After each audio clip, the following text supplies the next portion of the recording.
Hello everyone and welcome to the Simracing.gp Professional Trophy. I am joined by Paul from Race Department. Welcome, Paul. Hello Terry, thank you for having me. It should be a great race today, what we're looking for at Monza. Yes, a 3-hour endurance event with a lot of teams taking part. Only 5 go through this qualifier, and then we do have another qualifier next week where another 5 of those teams will be taking up 10 slots to take and go against 40 pros in the road to SRE at the ADAC Expo in early December. I'm excited for this. Yes, oh yeah, it's going to be an opportunity, as you say, to race against 40 pros. 2 qualifiers. I mean, what can't you get excited about here? To be able to compete with the best. Yes, there's going to be a different format. This is a new format to me. 2 qualifier rounds. We're obviously going to Monza first today, and then next week we are going to Donington. So these guys, you know, they'll be taking on different tracks, different cars. It is a free car choice, so these guys can choose whatever car they want this week. And next week, again, they can pick a completely different car to go to Donington and see how they do there. But here we are at Monza today. And Monza is a circuit that everybody knows, don't they? Yeah, I mean, it's renowned for its fast pace here at Monza. A track that I've been to in real life to watch the Formula One. And it's just, not far from Milan, which is a great place if you've never been. But yeah, I mean, Monza's just full of history. It's a great, well-known corners here. And as we know, it's also famous for certain incidents, shall we say. Yes, turn one's going to be a focus point, I reckon, throughout the race. It always is. It's Monza. Everyone knows Monza's turn 1.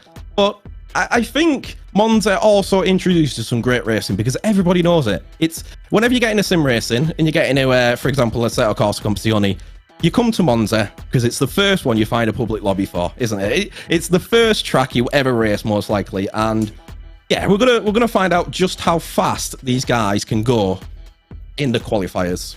Yeah, no, you're right, and because it's got that long start finish straight just following on for the parabolica, which is a very important corner because that gives you the slingshot. If you're in the slipstream of another car, you're going to gain an advantage into the famous first chicane at Monza, and as you say, that's going to play a pivotal role in today's race.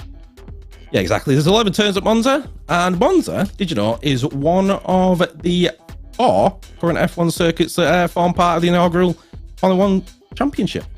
You know that? Yeah, I did know that actually. Yeah, it's been around a while. Yeah, it has. Yes, and in certain years there's been different iterations. I mean, back in the day, I mean, even part of the old circuit.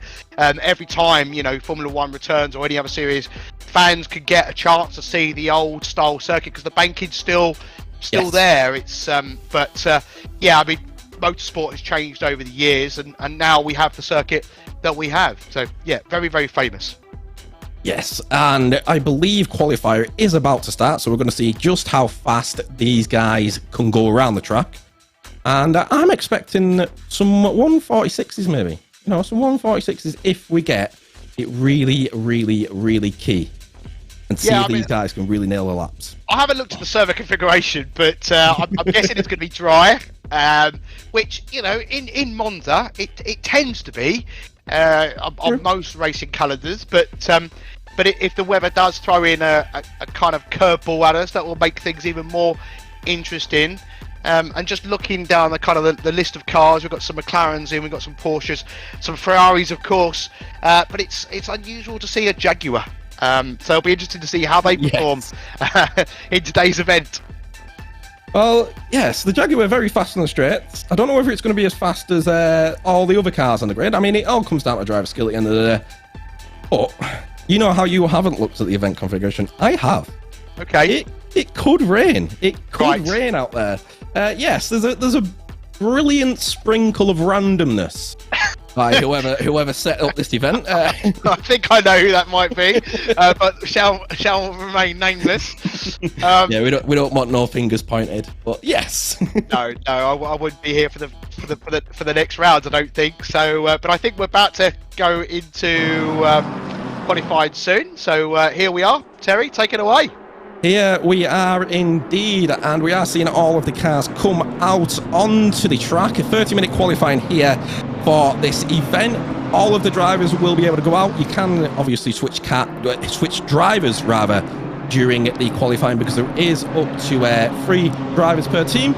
And we are seeing Igor here in the number 41 BMW. We'll see a lot of BMWs on the grid. BMW obviously very strong here at Monza, as well as a very strong car overall in ACC. Like I said before, it is a completely free car choice here for these qualifier rounds, of which there are 2. And this is the qualifying for the first 3-hour-long race. And let's see, as we are about to see some cars come across the line very, very shortly to get their actual flying lap underway. Yeah, I mean, some drivers here might want to give each other a little bit of space before they trip over each other. As we see a couple of cars there kind of side by side into the parabolica, and as they slow down and back off just a little bit. But I mean, it is a very, very long track, so there should be plenty of space out there as we jump on board with car 41 driven by Igor as he starts his first flying lap. Yeah, that's exactly it. So, as you said, coming out of Parabolica on to the first long straight into turn 1. You'll be looking just after the 150. These guys might brake a little bit later than I would. Down into turn 1 and then through and out of the chicane. Nice and tidy there. But nice and wide. He's running all the way down the curve there. Now into the long right-hander before we go down into the second chicane here at Monza. And it's a long way, it feels like a long way down when you're watching it, but when you're in that car, I can tell you what, it is not that long. And then on the right hand side, you're just looking for that orange little marker on the right, and then into the second chicane, out of the second chicane, and into Lesmo 1, that right-hander. Third gear usually through here, and now nice and wide through there, and then into Lesmo 2, into that right-hander, just after that 50-metre board you're braking. And just running it a little bit wide there into the grass. That'll probably drop him about a tenth or so as he's coming it down into the very, very famous turn of Ascari. Gonna go through Ascari, or rather a set of turns of Ascari. Nice and far over that curb, keeping it nice and tight, and then jumping over the left-hand side curb as well, running it wide. Didn't manage to touch the gravel there, so it might be nice and tidy. Getting a bit of a draft off the car ahead as we come down into Parabolica. We're about to go around for the first time on board of Igor. Looks like that car just slowing him down a little bit just ahead. We'll look for a move up the inside maybe. Oof. It's interesting seeing cars race on the qualifier lap, but here we go, Igor going across the line. How fast was he? He did a 146. Oh. Yeah, 146.8. Yes, he did the 146. Yeah, he did. Yes. A good banker lap is where the cars following him are in the 147, so there's already a kind of a bit of a gap developing there, and that's the first proper run. So I mean, 146 already. I mean, that's some good going as we're now looking at Richard Christie, a man I know well, in the car 12, currently in 21st, and then look at that, car 12 in P12. Brilliantly done there, and a lovely shell liveried BMW. Exact same lap time as car 320 as well, which was interesting. As we see Vincenzo go across the line, is he going to get any higher? Up into 15th place position with a 148.212. It's interesting that Igor did a 146.860 because it was very similar lap times in the practice. So yeah, it looks like he's managed to set in a brilliant qualifying lap as well. As we see Ivan just coming around through Lesmo 2, I believe that is there. So on that lap we went on board with, I actually thought that he probably lost a little bit of time through Ascari because he hit the curb in rather hard, but I was and then as he came out of Ascari, like you say, it's about finding that limit, isn't it? Because if you push too hard on the exit, you're in like the that. gravel there, you're gonna, like we just saw there from car 81, you're just gonna lose that little bit, like a tenth, and that tenth can make a difference because you're going onto a straight following there. So if you're slower out of that corner, you're losing time all the way down that straight. And it looks like the Triple Eight car of Sherpennin has managed a 146.845. Has the best Sector 1 and Sector 3, but Igor still has the best Sector 2. So, you know, Igor, like I said, Igor did touch a bit of the grass on, I think, at the end of Sector 1. So, technically, he could maybe have that extra bit of pace. And like you were saying, just out the back of Ascari, he did push it a bit wide and just about keep it in. So, yeah, it'd be interesting to see if Igor can find a quicker pace as we see Mackinnon just go across the line with a 147.1. There it is, Sherpennin, the current pole sitter. Obviously 23 minutes left on this qualifying, and we've already seen the 46s come in, so it's going to be interesting to see if those 46s start to drop down and we get a bit lower than into the 146.7 territory. Yeah, I mean, the gap between the two cars at the top there, it's extremely close. I mean, that's a very, very thin sheet of paper in between. And here we go. Jaguar, the guys from ACC Sim Series for Jag Racing, car 84. And Tom Tweedy is a man I know very well, coming across the line with 23 minutes left. And currently, there we go, in P26, so that's a 149.5. As we look at the car in P3, there's a BMW running wide there. Are they going to interfere? Yeah. Oh, there's a. Yeah, that's most unfortunate. I don't think he saw the faster car behind, unfortunately. I don't know whether there was actually yeah, I think there was contact. I couldn't quite tell if there was contact or whether, you know, in the avoidance he just like shifted it right. But I think he'd got away. I think there was a bit of contact, but obviously 22 minutes left on qualifying, a long time, and we saw the first lap start to come in the 146s. So, you know, in 22 minutes, like I said, I don't know what's going to happen. But as we had that little ride on board the Jag, there's just something about the sound of that Jaguar. There's just unrivalry. It sounds great. Oh yeah, there aren't. I mean, I think it's. They talk about it in the community, and as you say, it's a very. I mean, listen. Let's just listen to this.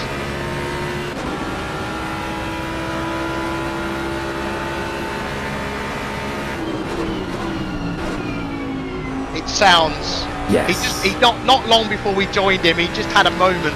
I've got him on my other screen. He just had a bit of a moment. So this lap isn't really going to be anything special, but you know, it's a great sounding car. And it's a great track to try out because it's got some immense straight line speed. So even if they qualify down the order, they've got the opportunity to make some moves. But yeah, I was going to discuss this because obviously it's a 3-hour long race. So I know we're at Monza, but it's not all won in turn one. We're gonna put out there, but it is a 3-hour long race. So technically, keeping it clean, keeping yourself out of trouble, and making sure you get consistent lap after lap after lap is really going to help you here because it is a 3-hour long race. It's not a 20-minute sprint race. And yeah, the Jaguar, the V12 Aston always is a favourite of mine. Yeah, yeah, the Jaguar sounds great as well. As Sherpennin actually on a quicker lap time right now. Sorry, we're just watching the RCI blue car, and it nearly made contact with a car coming out of Ascari that was just again.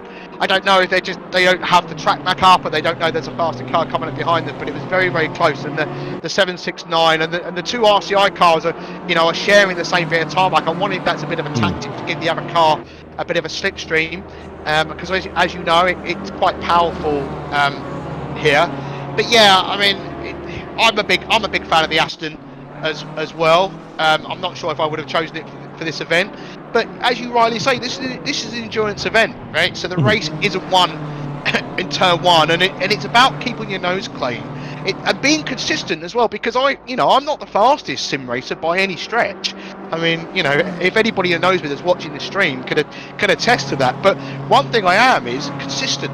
So and consistency can still reap rewards. I mean, I don't have the outlying pace that these guys have one lap. I might qualify down in P20, but by the end of the race, you might see me up in the top 10 because I've kept it on the black stuff. I've kept it out of trouble, and this is what these guys have got to do today. Yeah, that's exactly what every endurance driver could tell you. It's when the little incidents start racking up, you have to go into the pits to fix that damage because your steering angle isn't straight, or you're scrubbing tires all the way throughout the lap, and that little damage really starts to rack itself up. And we just saw Sherapin actually invalidate a lap that could have put him in pole position.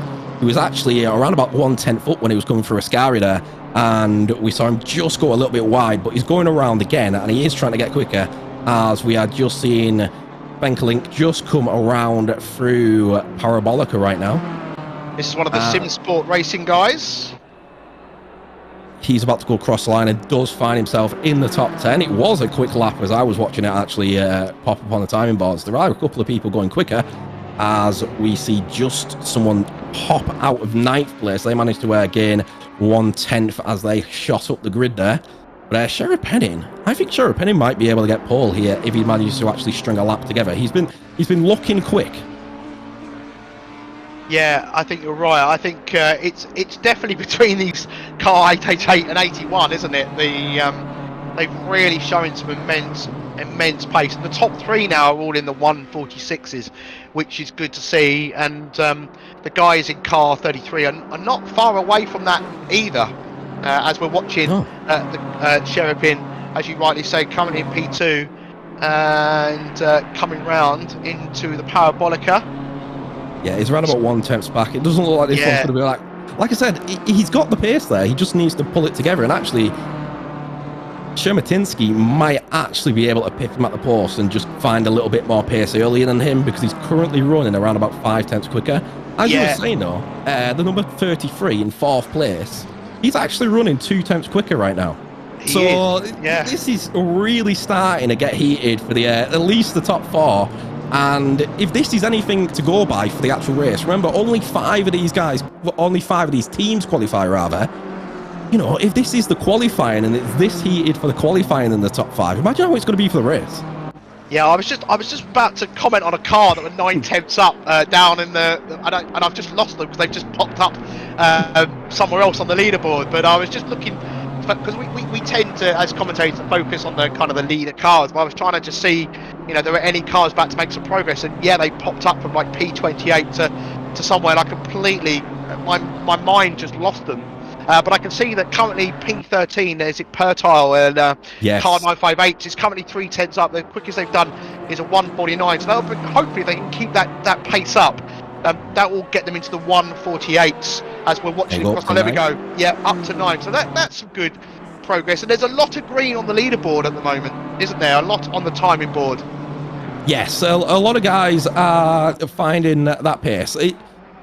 I find there's 2 different sets of qualifiers. Those can go and do them laps straight away. They get out, they get in the car, and lap after lap after lap is a qualifying lap.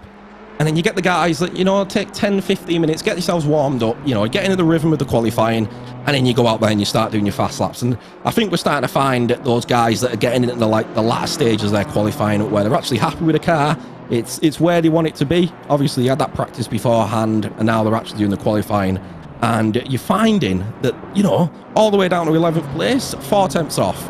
It gets to 20th position before there is a second gap. And a second isn't even really a car. No. It's mental. And that is Hamlin in the 240. A man that I know very well in the from ACC Sim Series. So as we're looking at Lewis Zelch, currently in car 34. This is an endurance event. As you touched on, drivers can swap around if they so choose to. And he's backing off the lap by the looks of it. I think he's, here we go. Gonna get a good angle coming out of Parabolica, heading for the start finish straight. And that is, I've got to say, that's a nice looking livery on that McLaren. I like that. Yeah, it's a nice looking Shazoo livery McLaren. There it is, the Wild Things Racing. I'm surprised they are not. They might actually run in their purple livery. I know a couple of guys in the Wild Things Racing car. Patrick, who isn't in the car right now, I actually know him. He used to race with us. I've commentated on him a couple of times, and he's a really quick driver. took a lot to endurance events, and obviously Harry Phillips actually out there qualifying. He might be the quicker one in the BMW on raw pace, up in 5th right now. Obviously 2/10 back from the rest of the grid. Sorry, car 99 coming in P6. Making some moves. It was 3/10 up. Has lost a little bit of time, but coming in the 147s. I think we're about to see another car join into the 146s as he comes out through Parabolica. Is he keeping that momentum? It's tight. You can just see that time sort of ticking down, ticking up, ticking down, ticking up. It's not quite sure. Is he going to make the 146s? Look at that, a 146.9. So that's a top 5 now into that bracket, and that's some real pace we're seeing. Yeah, remember when I said at the start of qualifying, I wonder how low we'll get in the 146s? Well, we're finding out now. We're finding out that 5 cars at least can get themselves in there. Obviously, this is a free driver event. So all of these cars do have free drivers in them. I would expect the faster drivers to be out qualifying right now unless they can't make the qualifying. And then as we go throughout the race, we'll find out how the average team pace sort of lays itself out.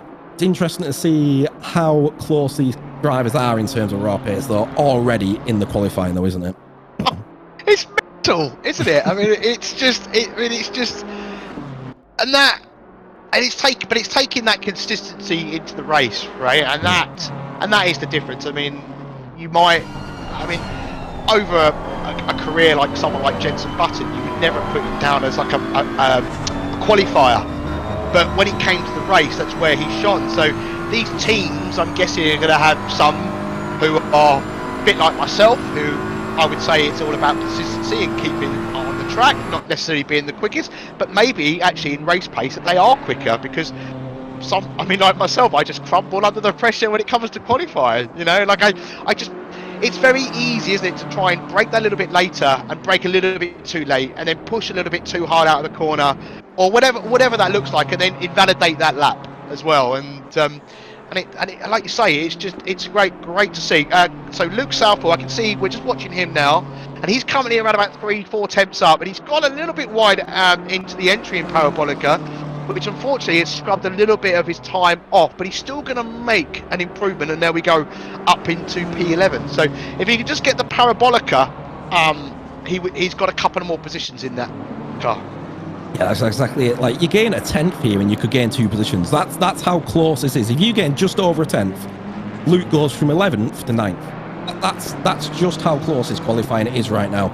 And if you're in the top 5, you gain a 10th and you're up in the first place. That's how close that top 5 is, which is absolutely mental to see, especially for a 3-hour-long race. And Igor, talking about the gaining temps, is looking to gain one. So is Sherappenin.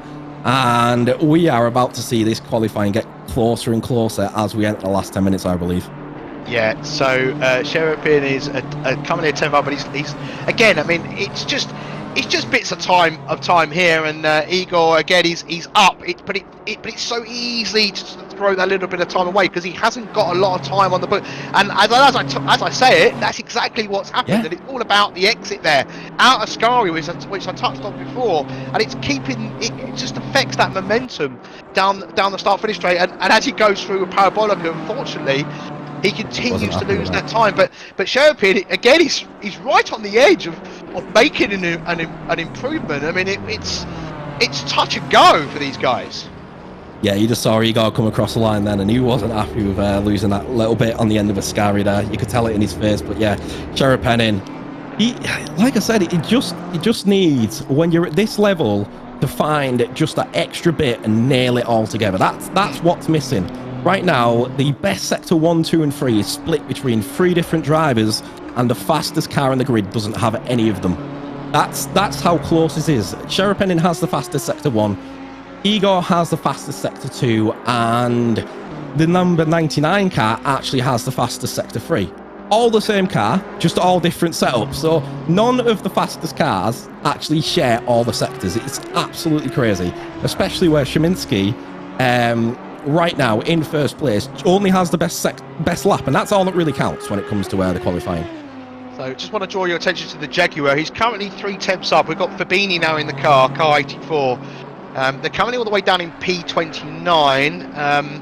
and they were half a second up at one point, but he's unfortunately lost all that time, which is, so again, another car which has got a potential for a few positions gained. They're 2.1 off the fastest lap at the moment, so if they can find that half a second that he had a moment ago and keep the lap together, I mean, they're gonna go up a few places. But as we watch Nicholas there in car 99, currently P5, and their best currently is a 1:46.9. So yeah, that's the car that's got best sector 3, and it puts them down in 5th, which is absolutely crazy, like I said. And then we got Nikolai in the number 33, who's gaining, like, it's fractions of a second that's separating the top 4 right now, as we see the RCI Esports blue car in 17th place position, currently driven by Jordan there, and 1/10 down just as we come around the right-hander.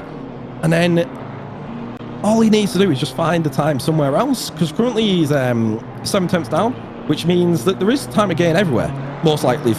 With 11 turns, even 1/10 in every turn is going to give you 1.1 seconds. So if you find a 10th in at least half of those turns, you know, you gain that deficit that you're currently back. And the old adage, you know, pays here: slow in, fast out, right? Because it's so easy to try and carry too much speed. So here's the RCI Esports Red, driven by Wolf Matuszewska. Car 796. Sorry if I butcher anybody's names, but pronunciations are not my strong point. So so get the apologies out early enough. And a man that I've watched a few races of. He goes into the pits there. He's got some phenomenal pace and racing for the RCI guys. So here we go. Car 888, currently in P2, hoping to take that P1 slot. But at the moment, it's on the edge whether they can do it or not. Yeah, there's literally a whisker in it right now, and it seems to be going through the Parabolica is where these guys seem to lose the time. And a lot of it, obviously, you're queuing yourself up for the next lap. With a lot of straights here at Monza, you need to get that exit coming out of these long right-handers or these chicanes to really drill it home on the straights. And it depends what you're setting up for, whether you're setting up for this lap or the next lap. It depends what line you're going to take, especially at this sort of level. For a lot of guys, you're just going to be nailing one racing line. But when it comes to qualifying, you know, going really wide out to try and get as fast exit out of your corners into the straights is what these guys are going to be looking to do, especially on these on these qualification laps. Indeed. Car 34, currently driven by Zelch, is 4 temps up and coming out through the Parabolica as we watch Nicholas Gross there in the car 91. I'm just keeping an eye on car 34. They move up into P23. Not that big a jump considering the amount of time that they found, but it brings them into the 1 second bracket. So that 1 second bracket now is up to P23. So that it's bunched up a bit, which is good to see. It is very good to see. So here we go. We got 2 cars here trying to slipstream the other, which are the 2 SimSport cars, which we saw a little bit earlier on from the RCI guys as well. So because I've driven in a Spa 24-hour race, and I drove it in the Aston Martin, and it's quite clear that when you get a little bit too close to the car in front, it disturbs you a little bit too much, and that was noticeable, especially when you're lapping other cars. And these guys are very close together as the leading BMW, unfortunately, runs a little bit wide there. So that hasn't really gone to plan, I don't think, unless it was at that point, get out of the way. Who knows? Yes, I mean, Dave was actually up on his lap there, which was interesting. As he came into Lesmo 1 and Lesmo 2, he was actually up on his lap, and then he ran it a bit wide there, and hopefully the other car gains a lasting advantage. But you go here, going across the line again, maybe going to start a flying lap this time. That was just an out lap, so pretty slow lap, obviously, because he was just getting his tyres warmed up. But Sherapin's up as he comes out of Ascari, touches the gravel just a little bit there in the car 888, and he's around about 2 temps up. So this is the all-important bit as he comes down to the Parabolica.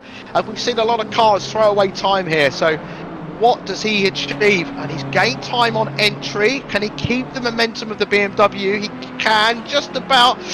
Oh, he's losing time. That's the thing. He just see it on the Delta, just sort of dropping down. But there he goes into P1, 146.7. Look at that. He did enough, though. He did enough to get that pole spot. Yeah, it looks like someone finally nailed that 146.7 lap. It was coming. I could sense it coming.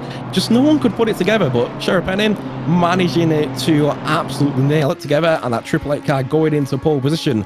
Now, Sherbatinski, who has been sat in that pole spot for quite a while, has 5 minutes to try and get that lap back together. And you go, well, actually, which grid spot do you want to be in? Do you want to be in the number 1 spot, or do you want to be in the number 2 spot going into the chicane? Because the chicane, you know, number 1 spot, you could be involved in the collisions, or the number 2 spot you could be as well, especially when you're all this close in lap times. Those braking points are going to be absolutely nailed in for all these drivers.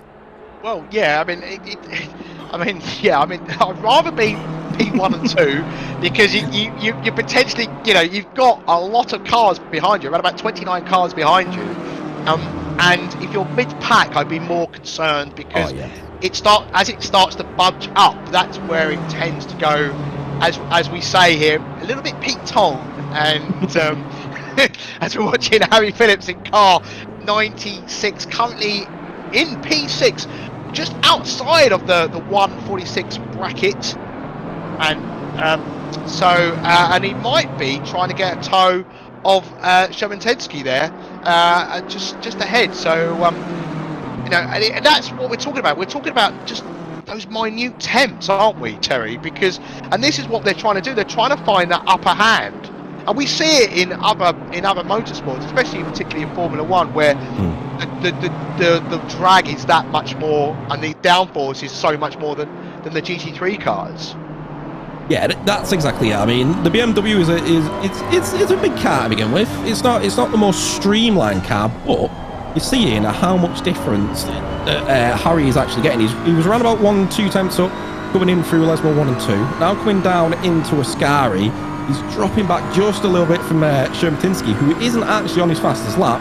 But Harry Phillips might be able to gain himself maybe a extra qualifying position up the grid, maybe getting in that top 5 if he manages to nail the back end of this lap. And just a bit of oversteer just coming through there. And actually, Matushka in the 796 has actually just overtaken him while Harry Phillips was trying to get that qualifying lap nailed together.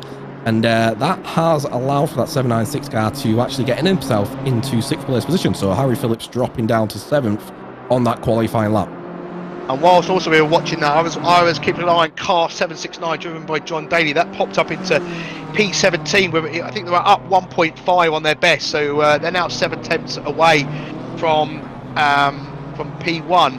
And again, I mean, look, I mean, down to P22, around the 1 second bracket on the pole lap. But considering the pole lap's got even faster, that means everyone else is also, as the rubber goes down on the track, is finding a bit more time, finding their limits, you know, improving on their braking, and doing what they can to find and eke a bit more time around this circuit at Monza. Yeah, speaking of limits, Wolf has just pushed them both on Lesmo 1 and Lesmo 2. Up a 10th though, so looks like by pushing those limits, he's actually found a bit of time. As we come down into Ascari, he's going to try and hop over those curves as much as he can without upsetting the car. Up nearly 2 tenths as we come through, and maybe not that much of a curve you want to take, but definitely an invalidated lap there. Will he be able to find a quicker time? No, he won't, because there's 50 seconds left on the qualifying. Wolf's qualifying in 6th, but did have maybe the pace to, you know, get it up in a 3rd, possibly, if he'd actually kept that together. Yeah, unfortunately for Ivan, he has also invalidated this lap, but I think he's got enough time to get round and put one final lap in. He's going to be trying to bring that gap down to get onto the pole up, which the current pole time is a 1:46.7. And yeah, the pole sitter is currently in the pit, so will be unable to set a faster lap time. So this is their opportunity, isn't it? Yeah, this is going to be the race, the start-finish line, to see if Ivan can get across the line. I think he's going to make it easy. Probably one of the easiest race to the start-finish line he's going to have. But can he manage to keep this lap together and get himself into first place position? Well, he did have maybe the time going through that lap before he invalidated it, but he would go down onto turn 1. Obviously, you can't really go bad a lap until we get around through at least sector 1 or sector 2. Running a little bit wide there, losing a lot of that time that he gained through sector 1, through turn 1 rather. Now coming down into the second chicane here at Monza, round through the right-hander, that long swooping right-hander that we mentioned earlier. And now down into the chicane, and he's around about 1/10 down, so he'll have to claw back a lot here. And I'm just looking down the grid, and Gross in the number 91 is actually 2/10 up. There we go. Chermatinsky not managing to find a quicker qualifying lap there. So Sheriff Penning currently sat on pole and does manage to keep himself on pole. Chermatinsky in second, and the number 99 car in third place position. Well, if that was the qualifying, tell you what, I can't wait for the race. Can you, Paul? Oh, no, I can't, in all honesty. I mean, I look how close it is. And what's interesting is the guys currently in P18 in car 31 have the fastest sector 1 lap pace even, and then car 41 has the sector 2. None of the top 2 have the fastest sectors. They've just got, you know, the best overall lap, which I think is quite telling. Really, is just that there's pace up and down at this grid order, and like we say, the top 5 from the next 3 hours are going to go through to the event, and then we have a following qualifier next week, and we again top 5 from that event will go through to race against 40 pros. So I mean, if this is the quality that we've got, I mean, let's I mean, they're obviously quick. What's their racecraft? What is their racecraft like? This is going to be the next bit, right? So it's all well and good doing hot laps, and like I say, I'm not very good at them, but yeah. So let's see. Yeah, so we've had the fastest drivers in the cars. Question is, will they start the race? Because obviously you can switch the driver from your qualifying driver to your race starter. A lot of people don't. They like the quickest driver out there first, because obviously they've got a handle of the car. They've been able to race around some others during the qualifying. But yeah, as you were saying, with all those guys within what, 2-3 tenths of a second, all the way down to nearly 10th place position, you know, if that's going to be what it's going to be like for the whole race, racecraft is really going to play a big part. Because if you're within a tenth all the way throughout this race, it's going to be really, really crucial how you can race with other drivers on the grid. Yeah. So and as I'm gonna leave. I was gonna say something, Terry, but I'll let you do the grid walk. Yes, so we do have the number 888 driven by Mardasov, actually. So yes, the 888 driven by Mardasov, and then we have the 81 car BMW in second place position by Ivan. Third place we have Nico Solman in the BMW M4 GT3. Fourth place we then have Igor in the number 41 BMW N4. Victor is in the number 33 in fifth place position. Nicholas Gross in the sixth place position in the BMW as well. Wolf Matushka in the number 796 BMW in seventh place. Patrick Steiker in the number 96 BMW. We might see some of these drivers switch about as they get into their race configuration. Vincent Linder in the BMW M4 in 9th place position in the number 21 car. We then have David Patel in the 958 BMW in 10th place. Luke Southall in 11th place position with that team in the 103 car. Daniil Tylik in the 320 BMW in 12th. And then we have Sem Spenkelink in the 13th place, number 222 BMW. Jussi Nirolo in the 302 BMW in 14th. First McLaren on the grid, Grantus Caracas in the number 720 in 15th. Alexander Alekmet in 16th place position. William Stevenson in 17th place. Giannis Tasaknis, I'm going to go for in the Audi. It's nice to see the new Audi on the grid. Pavel Schutzen in the 903 BMW in 19th. Richard Christie in the BMW in the number 12 in 20th. Dave Jr. in the BMW in 21st. Ameling is then in the BMW in 22nd. Vincenzo Senator in the BMW in 23rd. Bragg Nolo in the McLaren in 24th. We then have Mohammed in the BMW in 25th. Nicholas Bosselet in the Porsche in 26th place position. Pedebret in the Porsche in 27th. Romain in the Jaguar in 28th. And Fabricio in 29th. And Jair Axlin 30th. And Armand Petrovic in 31st. Now, obviously, 3 drivers in all of these cars. We won't know who starts in the car until the cars get rolling. So it'll be interesting to see how these grids switch up. But we are about to get that rolling lap underway for in around about 30 seconds for this 3-hour-long race where we will be heading into turn 1 for the first time. And I can't wait for this. Yeah, me neither, as the formation lap is about to get underway. You know, it's going to be an interesting 3 hours. We're going to have to talk for 3 hours, but I'm sure these guys are going to give us much action to discuss. And let's not forget, I mean, it's not just going to be the action that happens out on the track, it's going to be what happens in the pit stops as well, because pit stops are very, very crucial, especially in an endurance race. And it's about pushing that limit, hitting the speed limiter at the right time so you don't get a drive-through penalty. And if we see a drive-through penalty, it's really going to hurt these teams. So, you know, maybe you don't want to push, maybe you want to be a little bit more cautious. But I mean, luckily it's not Spa where a drive-through really does the damage. Yeah, that's exactly right. We saw the qualifiers go a little bit wide through the qualifying. Obviously, everyone pushing as hard as they can to make sure they get that brilliant lap in. But if that's anything to go by, there might be a couple of drive-throughs getting picked up simply from track limits as well. Obviously, the in-game systems do pick up whether you go wide and gain time, which means that if you do it 3 times on your 4th, you are going to get a drive-through penalty. And also, as you said, speed in the pits, you know, speeding out the pits. There's so many variables that come into it when you introduce driver swaps and the mandatory, well, at least mandatory driver swapping that needs to be done at least 3 times. So these guys are going to have to make sure that they are on the ball when they put that pintle limiter on, slow down enough to get this race really going when they do those driver swaps. Yeah, and obviously there is a stint limit as well. These guys have to think about in these events, and that plays a part. Like you say, every driver must do a stint in this race in order to officially be, you know, to qualify. If they finish first, and not every driver's been in the driving seat, then unfortunately that'll be invalid. So yeah, which I'm sure we won't see.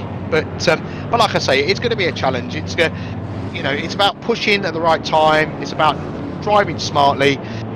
It's 3 hours ahead of them. So let's see how the infamous T1 at Monza goes. And it's the big thing everybody talks about here, because it's so easy just to get it that little bit wrong. And then if we do see an incident, what you'll then see is you'll see a bit of a gap between the guys that are ahead of that incident and the guys that unfortunately either got caught up in it or managed to avoid it, but have obviously lost some time.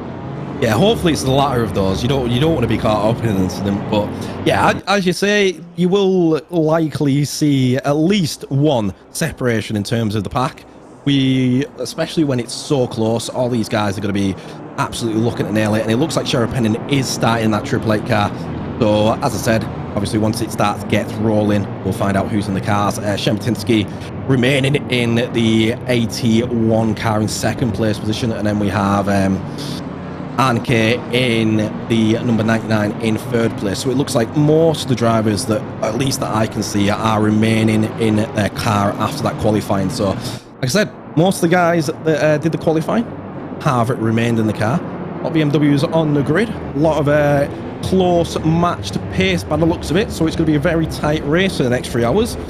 Don't go anywhere, guys, because honestly this is going to be absolutely amazing. We're going to find out just how quick the rest of the drivers are in the cars as well, because obviously this is a team event, 3 hours long. I'd expect most of them to do 60 to 65 minutes per stint, so we're going to probably see all 3 drivers drive equal amount at a time. We are about to go green flag racing here for the Simracing.gp Professional and it is going to be an absolutely tight one. If that qualifying is anything to go by, you can already see Cherepinin getting his wheels ready, nice and warm. He's going to get that flying start underway, try and pull away from the rest of the grid, and we are racing here for the first qualifying. You can already see Nicholas in the 99 car already trying to get nice and close, nestled up to the 81, because you want to have close that inside line, and then the 41 and the 33 just behind, all of them going more or less too wide through turn one here. Cherepinin does get through there nicely. One of the cars has to cut just over the left-hand line, and it looks like everyone getting through turn one more or less cleanly. A bit of rubbing at the back of the grid, but right at the front of the grid, they're already going too wide down through the right-hander into the second chicane. Cherepinin holding the lead still. The number 81 car and the 41 car absolutely battling as we go into the second chicane. Nice, tight, close racing, and then the 81 gets turned around, and he is facing the wrong way on the track. Cherepinin's going to love that because he's going to have a nice run away. The 81 does rejoin, and it's around about 4 wide down in Lesmo 1. It'd be interesting to see how they managed to figure the way around there, and you could just see the gaggle of cars coming through Lesmo 1 and Lesmo 2. Like I said, Cherepinin's going to be loving it because he's all the way down towards Ascari, and there is just an absolute cluster of cars trying to get down that trying to get down that straight into Ascari, isn't there? Yeah, there is, and unfortunately the car 81's got quite a substantial bit of damage there, and it'll be interesting to see what they choose to do, whether they continue just to keep going. But you can already see, there's contact with the other BMW behind there as well. That's a car 24, I think. I saw that there. I mean, going from bad to worse, unfortunately, for these guys, and it'll be interesting to see what approach they take now, whether they pit to repair that damage and try and get their head down, as we're now looking at car 21 with Finn at the helm. They're coming through the parabolica for the first time. I think complete the first lap, but now we're looking at Luke Southall, who's currently in P11 in the car 103, looking into the slipstream. Is he close enough to make a move? But there's also 2 cars ahead having a battle into T1 as well, and is he going to get in on the action, Southall? He's having a look here. It's interesting. Is he? Yes, he's made the move, and that's very well done. Nice move there into T1. Oh no, there's been contact behind though, and that same car, has had contact. So unfortunately, but what he was doing, he's waiting for the other cars to get by before he moves. So that was good to see.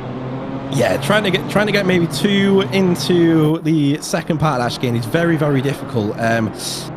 You've got to kind of play a half waiting game and half trying to get your move done, and I think it's just gone a little bit wrong for Harry Phillips there, and he's going to be joining the other driver that just dropped down the grid there of Shervatinsky, and he's down in 22nd right now, and we saw him trying to climb some of those positions back. But now seeing Nicholas Gross right on the back of the number 33 car, driven by Victor. And this battle for the podiums isn't over. Cherepinin might have got a fantastic run away in the first couple of laps. Currently 3 seconds away, but now Gross has obviously the fastest lap. We haven't really seen a proper lap come in yet because they've only done that out lap. But we're about to start seeing what quick laps can start to be done. But Nikolai is actually closing down the position onto Cherepinin. Has to obviously keep one eye in his mirrors, one eye on the road ahead. You just want to make sure you nail at your apexes coming around through Parabolica, and it looks like Nikolai has managed to do so, but Gross, still 3 tenths away, might not have the slipstream to make the move, but he knows this race isn't a 20-minute race, so will he make the move and just try and get past? Does he think he's got better pace? Well, we're about to find out, or is he just going to try and sit on the back, just feel him out for a bit, see if he can pull him close to Cherepinin, or is he going to try and make that position? Well, he doesn't make it into turn 1. He's still 3 tenths behind, coming around through the right-hander. We can see Irodnikov in the number 41. He's only a second behind as we come into the second chicane right now. And the number 41, he's going to be just looking ahead and just going, you know what, you guys just battle. I'm just going to slowly make sure I keep consistent. And if you guys make a mistake, if Gross makes that move into turn 1, and we saw Harry Phillips get turned around there, Gross might lose out on that position, and Rudnikov might find a way past us. So We're about to go to a replay of car 81. So here we go. The two cars are side by side, and that's tight. There's not a lot of room there, but yeah, it's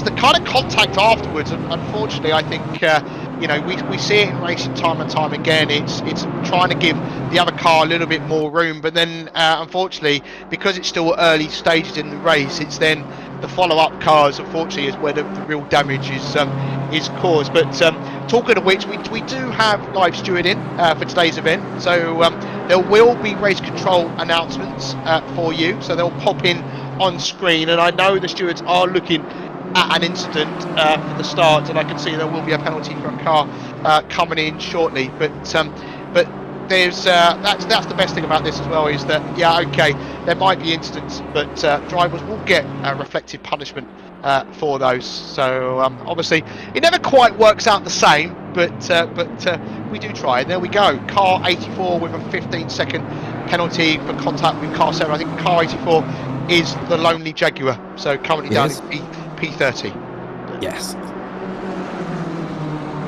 Yes, that is the Jaguar. That's actually driven by Fabini right now. So currently down in 29th. A 15-second penalty is probably going to drop down at the 30th. But yes, it's difficult. To be honest, credit to the stewards, because that incident I've just seen, I couldn't judge it. It's one of those that, is the room enough?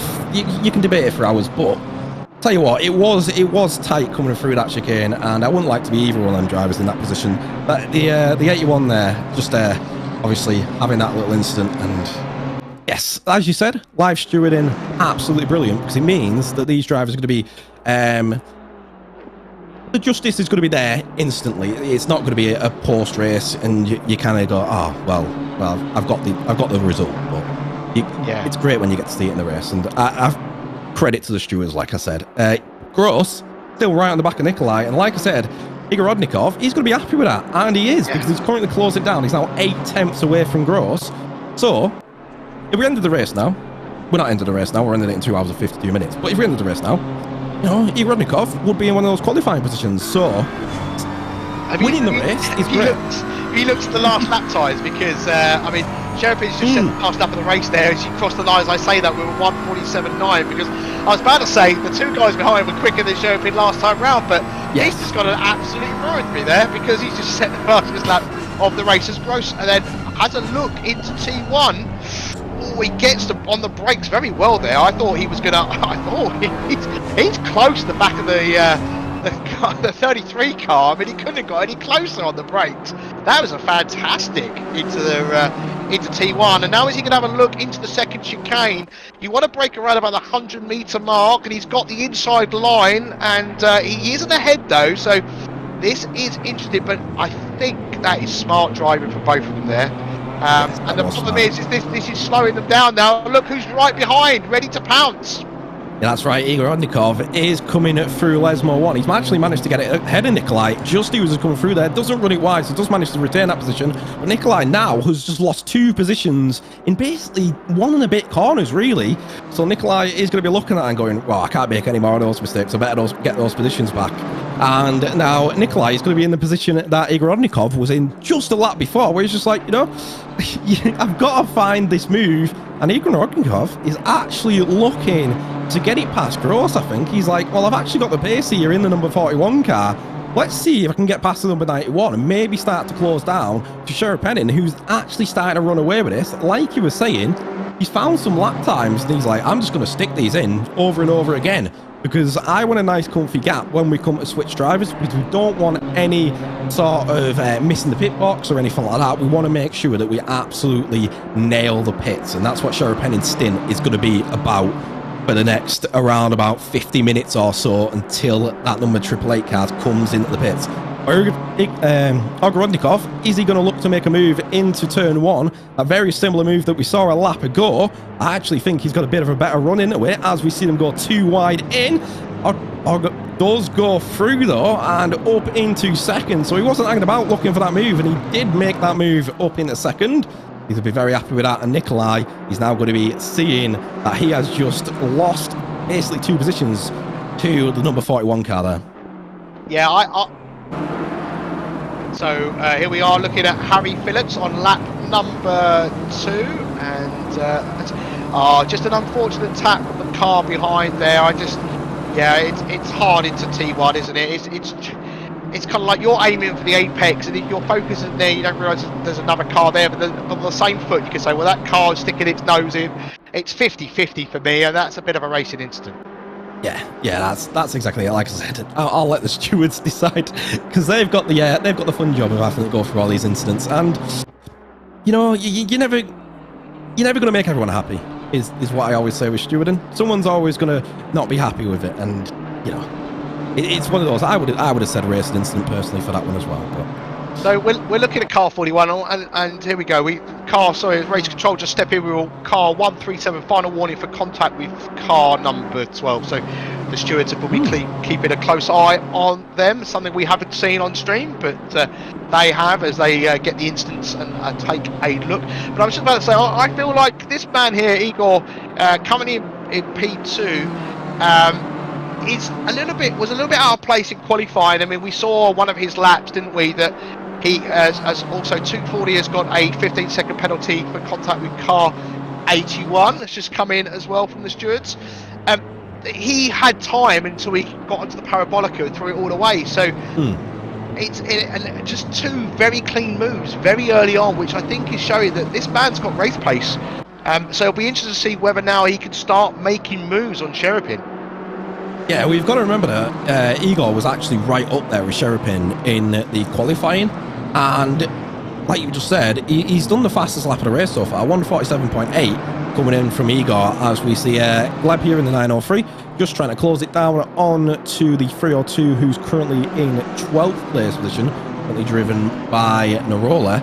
And yes, as you were saying, he's just got to look to close down that gap. That's going to be his job for this race, the number 41 car.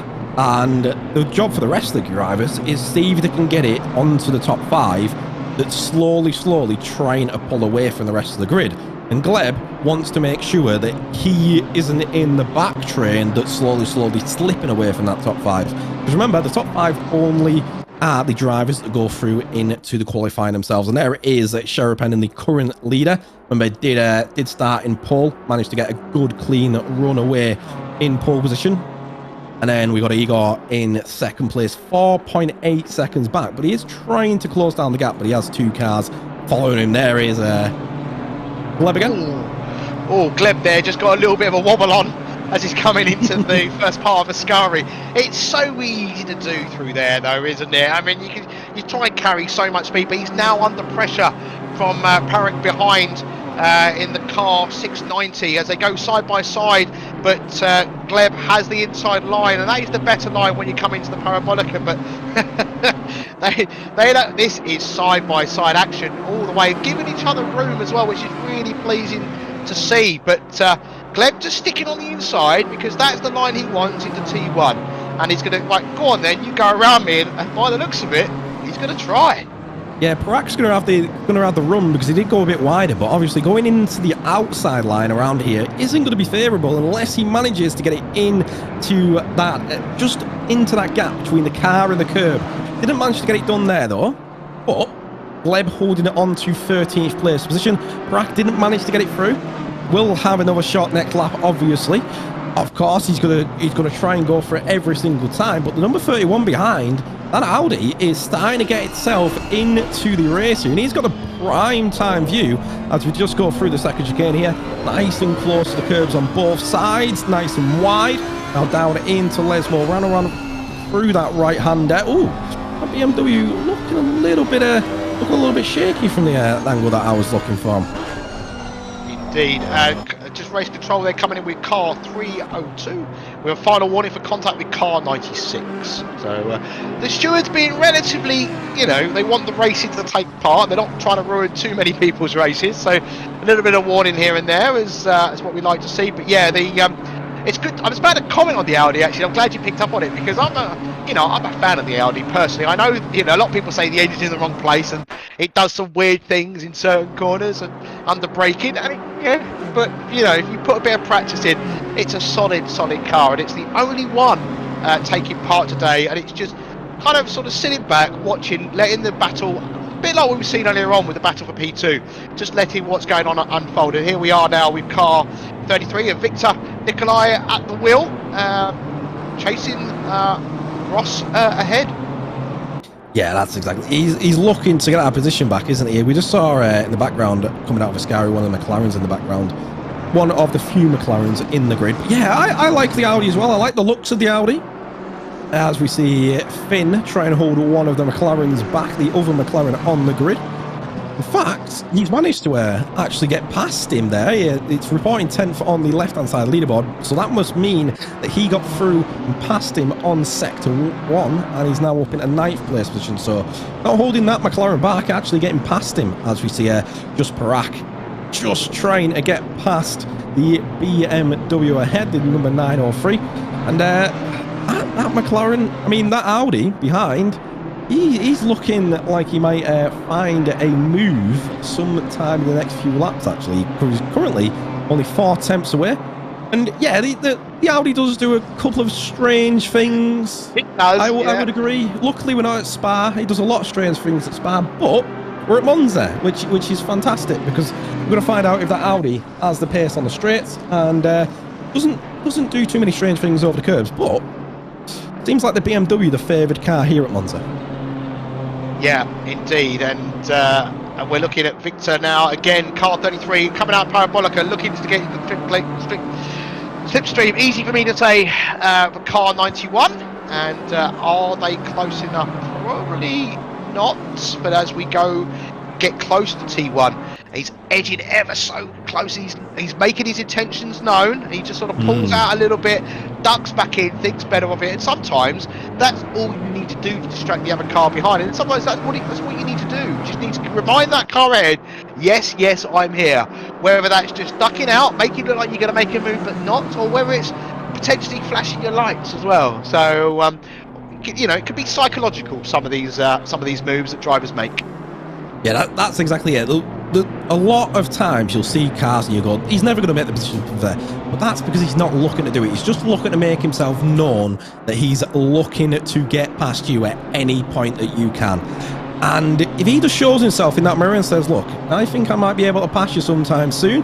If you don't hit that braking point dead on, you know, I'm getting straight past you. And that's all that Nikolai's probably looking to do through turn 1 there, like you're saying. It's all psychological.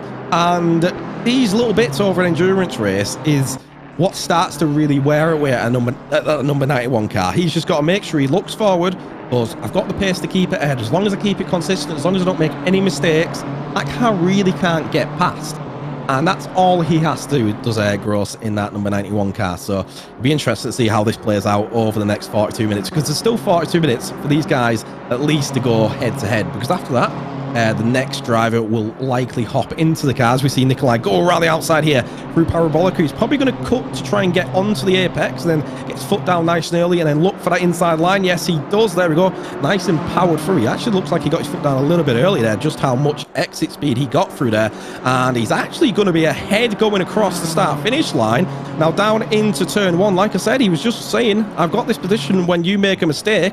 And it looks like he does manage to get that position, and Nikolai does get ahead there up into that 3rd place position, and that West competition race near the ASD number 33 car. Now he's going to be...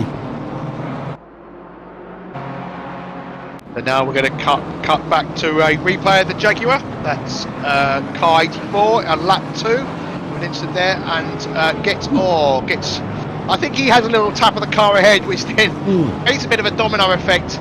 And the car behind also then gives the Jag a nice little bump around, and around they go onto the grass. So yeah, I think the Jaguars had better days. Yeah, I think he just saw that incident ahead and then got a bit spooked, and obviously braking point straight at the car in front. And you know, it just stuff that happens. It just when you're not being able to concentrate on one thing at a time, and you've got to concentrate on maybe something that's happening further up the road, all starts to get a bit of pear-shaped there. But yeah, Nikolai up into 4th place, it's reporting there, but you're actually in 3rd, I believe. I can see there was a yellow flag momentarily ago for car 903 out on track, and it's cleared, so something had obviously happened there. I'm just trying to look and see who's kind of made good progress since the start of the race, and I think it's worth noting the McLaren car 720 has started P15, now finds itself in P10. A nice bit of work there to gain.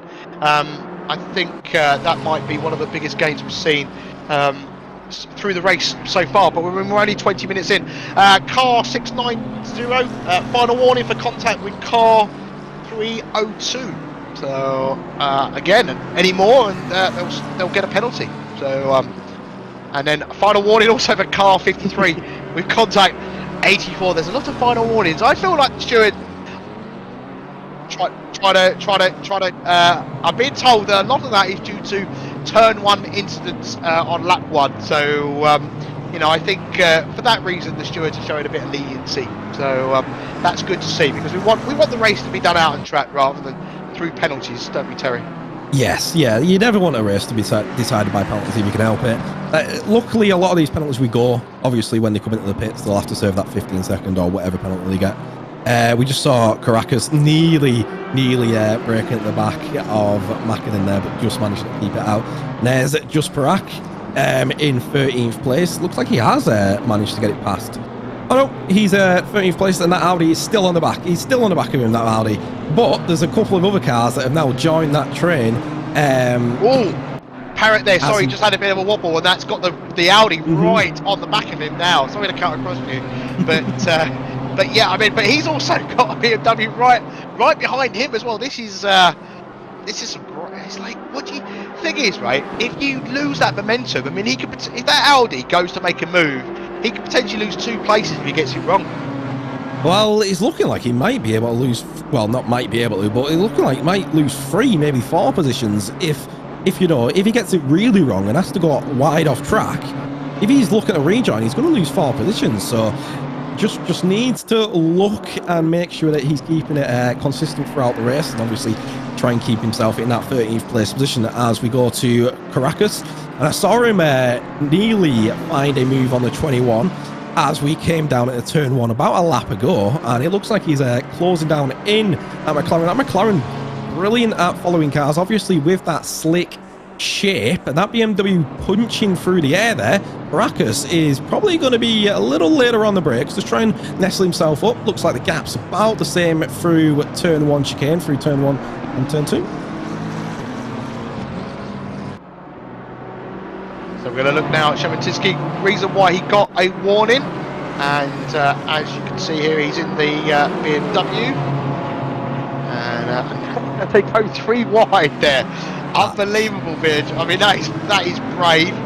Oh, and there we go. We're going to see a little bit of contact into the first corner as he gives Porsche a little bit of a rear tap around, and he's still carrying that damage that we saw him collect earlier on. So that was obviously one of the questions I had: is what do you do now? Do you just keep going and then just repair that damage potentially when you do your first driver swap? Yeah, well, the major issue is that Simracing, it's going to be in his head that he has to gain the positions, and he's currently down in 29th place with a 35-second gap to 28. It's a big drop back for Simracing, who knows that he's got the pace to be in the top 5. So he's going to be in the complete, probably wrong headspace right now, just trying to find positions, and yeah, it looks like he just spun that car around a little bit, and he was kind of in a rock and a hard place there. He couldn't go forwards because there was a car in front of him. He couldn't really go, left or right because it's turn 1, and it's a lot of trying to get yourself in a position that you can actually make sure you get some positions back. Well, we're going to now look at 690 into T1. This is why they got a warning as well, and 690 is driven by Parrot. And I was looking at them a moment ago because they were very close battling together earlier on with Southall, and they've just dropped off of that battle at the moment. It just gets a little bit too late on the brakes and into the BMW, and then gives them a tap round. Well, yeah, both giving each other a little bit of a follow-up tap as well, and that is why the stewards decided to give a warning to them. But yeah, car 690. has dropped off a little bit of P12 Southall. So I must have had an incident or something, because they're now closing that gap back down, because we were looking at that battle a couple of laps ago. So yeah, and now we're looking at Finn Makinen, car 21, currently in P9. Has the McLaren got past them? He has, hasn't he? Yes, we were watching this battle a moment ago. So a position has been gained. So you were right. I mean, that McLaren's looking pretty handy right now, and that's now 6 positions gained since the start of the race. Yeah, I mean, the BMW is really quick around Monza, but the McLaren in the right hands can be nearly equally as quick, especially in sort of this race environment where you're trying to make sure that you're drafting as many people as you can. The McLaren very good at that, because it's a very slick car. And we're seeing Caracas obviously gain up into 9th, started at P15 on the grid, gaining 6 positions in the race already. Another driver that's in a similar position, up in 6th place, and started 12th on the grid, and he's getting 6 positions as well. And yeah, as you were saying in that instance, I just thought about it. Yeah, so we're now look at the replay of how he got the position, and it's in, as you say, the slickness of this McLaren into the slipstream, into T1, and we saw that the previous lap, and he gets the inside line, nicely done, and look at that, give each other a little bit of room. The BMW slots in behind, and that is another position gain for McLaren. So yeah, lovely bit of driving, and just a couple of cars, 2.7 up the road as well. So we've got car 222 and 958. So now he'll be looking to get his head down, try and not worry about the BMW behind, and looking to gain even more positions before the end of his stint, because we're already about 28 minutes into this race. It's exactly it. The McLaren already knows that he might be a little bit faster than Makinen behind, so he's just going to look to try and close down onto Spenkeling in front. And there is Spenkeling, the number 222 Sim Sport Racing International car, up in 7th place position, as he is looking to close down the gap onto the number 958 ahead, who is, well, he's looking to defend that line, but Spenkeling is right on the back of him right now. You can see him there concentrating on the right hand side, trying to find that move past. Does manage to keep it nice and tight through Ascari, trying to close down the gap on to the 958 ahead, driven by Zampedri. As we go through Parabolica here, will Sem be able to find a move coming down at turn 1? We've seen it a lot. That seems to be the favoured overtaking position, obviously, because you get to run some different lines through Parabolica, get to sit in the draft for a very long time. And I think Spenkeling might actually have the run out of Parabolica here. Will he have enough of a run to be able to get on those brakes nice and late going into turn 1? It doesn't quite look like it from the helicam there, and as we come through turn 1, you can see Zampedri covers that hip nice and tightly there, trying to get a nice quick exit out of turn 1. Yeah, what's really good there is he didn't defend, just clean air, did he? He was like, because some drivers can try to defend something that's not really coming at you. So, and that was good to see. And you just moment talking about different lines. There's 2 completely different lines there we've seen from the lime green BMW and Dave Jr. in the car behind in car 888 even. 88 I should just say, and the car ahead defends the line. A little bit of a weave in there, and Junior goes to try and take the outside line and slots in straight behind. He's close, he's very close, but he's also got the Porsche close behind again. The Porsche behind just got a little bit of a wobble on the exit, so that's giving him a little bit of breathing space. And now as we head down to the second chicane at Monza, I think he's probably a little bit too far back to make a move, but he's making his intentions known. Is he going to try and slot down a little bit later on the brakes? No, he thinks back better of it, and he slots back in. But now, because he's done that, the Porsche is right behind. But the green BMW's had a bad exit there, and now they're trying to go nearly three abreast at one point as they slot back into position. And he's got the inside line, but now the line's trying to be covered. There's a lot of defending going on here, which is slowing them down, to be honest with you. And it's bringing everybody into this mix, isn't it, as we head towards Ascari? Yeah, Sealy, Cox and Hambling are all right on the back of this car right now, and you can just see the number 7 Porsche looking to make his move into Ascari. Does manage to get it done even before Ascari there, as we just went through the trees, and that just shows just how much battling really does start to impact your position. And Dave Jr. actually dropping down a position there, as we just see a BMW. Oh, he caught it. Hambling did catch that 240 BMW, managed to keep it on track. There is the lone Jaguar in the background there, but as we see the Ferrari trying to find a move past Dave Jr. It'll be interesting to see if Dave Jr.'s lap times are actually affected by that little bit of damage.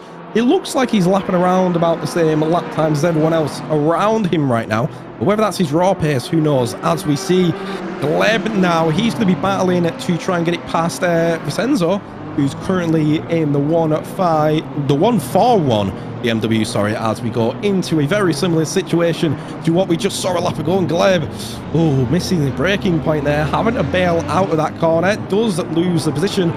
There's Leon Sealy again in that Sot Motorsport number 7 car, right on the back of that lime green BMW.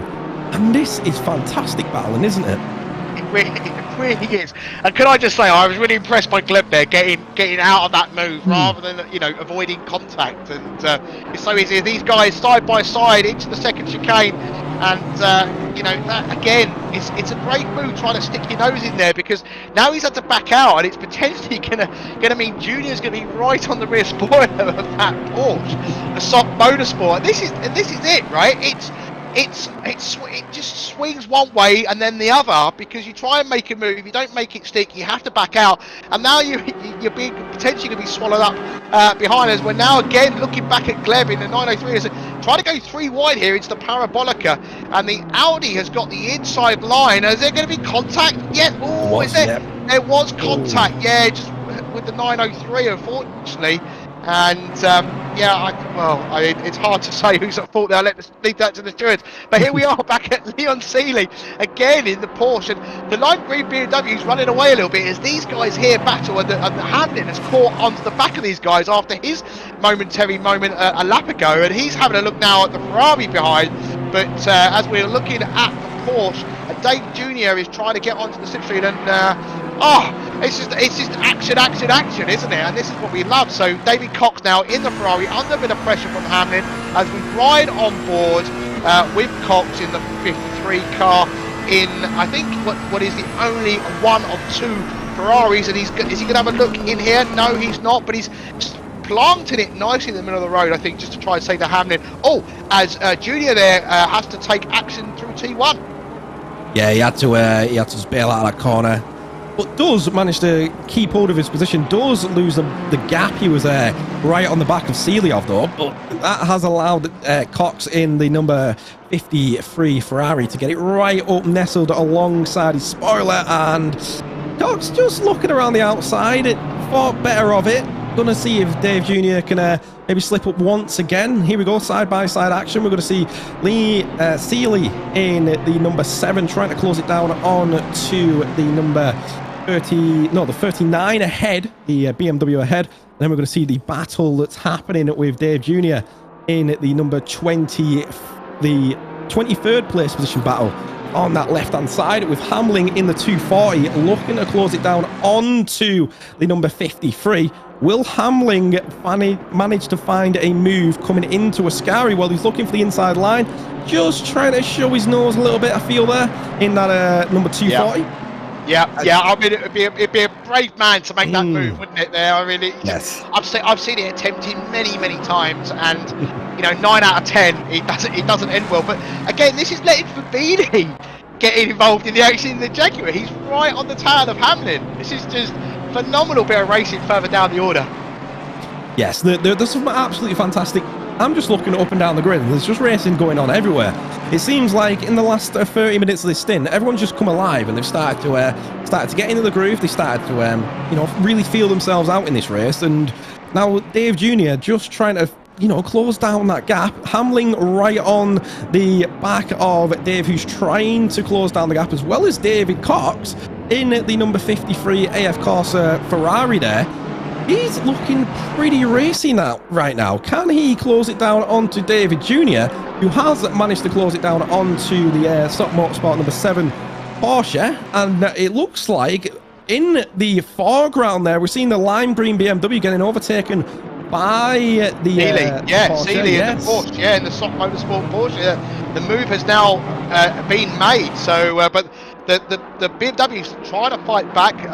He's going to try and make the move on the inside. The soft That's motorsport a lot of curb. Porsche gives him room. They still touch, but now that's hurt his momentum. So Junior's right on the back now. So again, I mean, look, I mean, it's just turned around. But I was about to say a moment ago, into T1, I could see the Ferrari sort of moving, under braking as it was trying to slow down, and Hamlin nearly went into the back of the Ferrari as well. So they're all pushing, you know, so hard at the moment before the end of their stints, and some great racing between the Car 39 and the Soft Motorsport Porsche. And look at that! Look at the amount of curb there that he's just taken. A Dave Jr.'s right on the back of him now. So is he going to wait? Is he going to try and sit as close as he can with the Parabolica? And that's hard to do. No, he's looking. He's having a little look. He's having a look through in as we go in now. Which line is he going to take? There we go. Wider on the exit. Yeah, a little bit wider. He's going to. I don't. But the thing is, the car ahead has also got the slipstream of the Porsche as well. So it's a bit of a slipstream train, shall we say? Yeah, there's obviously no DRS on these cars, but yes, the slipstream train we'll go for. Dave Jr. looking to see if he can try and get that move ahead. Thinks better of it, just pull himself back in. But obviously that little door rub there, possibly for the Porsche, dropping it down a little bit down the order. But now we see Dave Jr. and Cermak going side by side through the right-hander. Number 88 car trying to get it right alongside the 39. Does lose a little bit of the pace just coming down into the second chicane. And we're just seeing Jr. seeing if he can just find that move. It doesn't look like any move right here is gonna stick, because it seems like every time we get back onto the next lap, there's another move coming from somewhere else, from a different driver behind you. So these guys have really got to keep their head down, try and keep it clean, because I can imagine just how hot it is getting in those cars right now. It is going to be really, really hot, because these guys are just going to be looking at every little direction just to try and keep themselves clean and get themselves throughout this grid. And I'm looking ahead, and there is a yellow flag ahead. Yeah, so car 903 is unfortunately off the track, and it looks like it's got a little bit of damage. I'm just looking at it on one of my other screens. So they've got moving now, so they are moving, and there they are, just ahead of us. Yeah. Yeah, it does look like that front is really damaged. And this might actually come into this fight, because that Porsche just looking to get onto that line does manage to nip himself across, and that you can just see that BMW getting out of the way. Doesn't want to be in the firing lines, should we say. And Fabricio in the number 39 is still getting that torque from that Porsche as we come down through the start-finish straight again. And what an absolutely amazing fight we're seeing from this number 7, this 39 and this 88 car. These guys are really starting to hammer it home, aren't they? They are indeed, because let's be honest, the guys at the front have kind of developed a bit of a gap. So, but I just want to bring your attention to Nikolai, who's currently in P3, has set the new fastest lap of the race at 1:47.6. So that's 2/10 quicker, or a tenth quicker than the previous fastest lap that we saw. So we're gonna have a look now at the 903, the car we just saw a moment ago, the BMW that had spun coming out of Ascari. I believe the location was, as we saw the battle. So here we go into the first part of Ascari. Takes a lot of curve there. Does indeed, but is it the second part where the car gets unsettled? Yes, it is. Oh yeah, a little bit of it, and there we go. Bonnet up once he made collision with the wall. So that's unfortunate. They're having a long pit stop at the moment, so it looks like they're repairing the car. Yeah, a lot of damage. That's really unfortunate for a day. You just take a bit too much curb, and trying to get that weight back into a fairly sound level, it just didn't work out for him, and into the wall he go. They try to catch it, just didn't work out. But it's working out for these guys in 21st place position, because they've just gained a free position from that car having that little incident. So up one more position. Sealy might have been defending out these guys hard, didn't have to really overtake anyone to gain the position, and he's going to be happy with 20th. Tomac is going to be looking to try and move around the outside here. This is going to be interesting to see if he can cut back across or whether he's going to be stuck with the outside line. But then you have Dave Jr., who's looking to get his nose up the inside of the lime green BMW ahead. And we can just see Dave Jr.'s bonnet just flapping about just a little bit there. I still do wonder if that's impacted his tires a little bit. And when they come into the pits, when they fix that car, will it be a little bit better? Well, the number 39 car is getting squeezed right, and you want to get into that. You want to get back on track before you get back onto that grass. There we go. The number 39. Oh, big collision there. That's going to be interesting for the stewards to go through. But the number 7 looks like he came off really bad from that because he's dropping right down the grid there. And the number 39 car, after around about 5 or 6, to be honest, it was probably more laps than that, of fantastic racing. Just the one mistake there. And yeah, that's the difference. One mistake was that difference. Yeah, well, they've not really been giving each other a lot of room, and a bit of a you know a brave move, shall we? I don't know if brave is the right word, but you know, trying to drive on, make the move onto the grass. I guess you know the writing was on the wall. It was only ever going to go one way, but this battle's still raging here, isn't it? Between the McLaren. McLaren is now in P10, so the position's been gained from the 21 driven by Mäkinen at the moment. So yeah, the McLaren is back in 10th position. Yes, he has dropped down at that position. Mäkinen gaining it back. But interestingly enough, Spenkelink in that 222, he's not too far up the road either. So these guys, you know, if they work together for a little bit, maybe, he might actually be able to close it down onto Spenkelink ahead, who's currently battling with the 958. You could just see them just there as we were just coming on through into the left-hander. And it sounds like we are going to see a replay of that incident we just saw around about half a lap ago. And you can still see there, the BMW just looked to make the move around the outside. And as soon as you go across that white line says this is where the track limits are. And the grass there, and having to slow down, and yeah, just braking into the back of the Porsche there. Didn't make the corner, obviously, either, so was late. And that's because he was on that right-hand side grass there. Yeah. Yeah, exactly, and unfortunately that move affected his braking, and as we see that Spenkelink there trying to make a move on car 958 ahead into Ascari, which is just ahead of this guy's battle right now for P9, and Spenkelink, as you can see, are side by side with Zampedri, I think that is, car 958. So as they head down into Ascari. On that collision with the Porsche, actually, I wasn't quite sure where they ended because we were watching the other car, so I was glad to see that actually the damage might not be that bad for them, because I was worried they'd gone barrier to barrier, but they just touched the one, so I'm hoping they can continue and start working their way back up the order.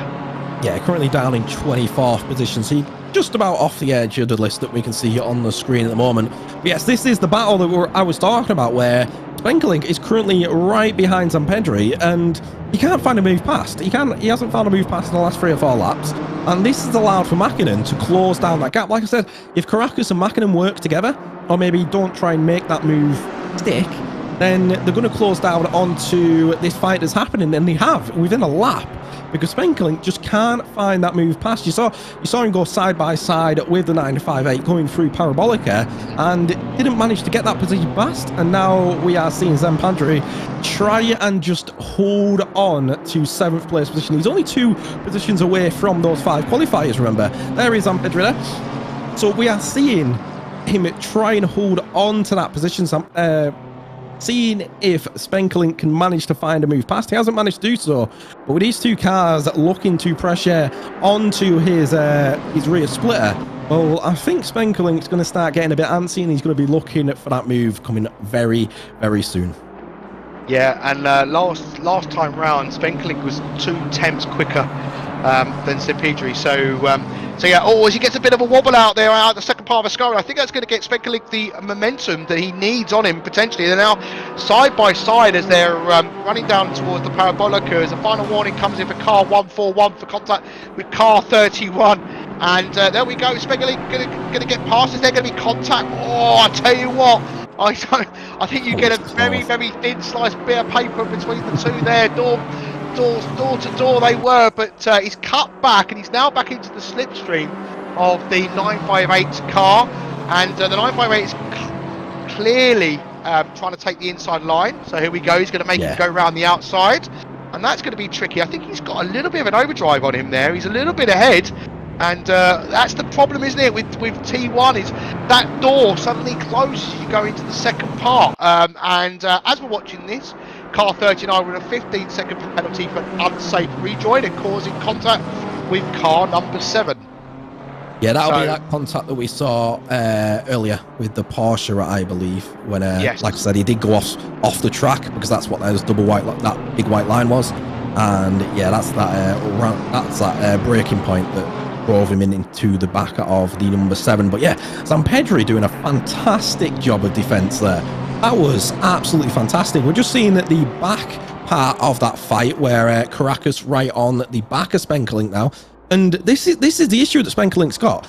The further he starts to drop away from Zampedri, he's got chances of losing positions here, because Caracas and Mäkinen have closed down the gap onto him that much now that he's starting to really have to look into his rear view mirrors. And you can just see the you can just see the smile on Zarakis' face there as he's just closing down onto the 222 BMW.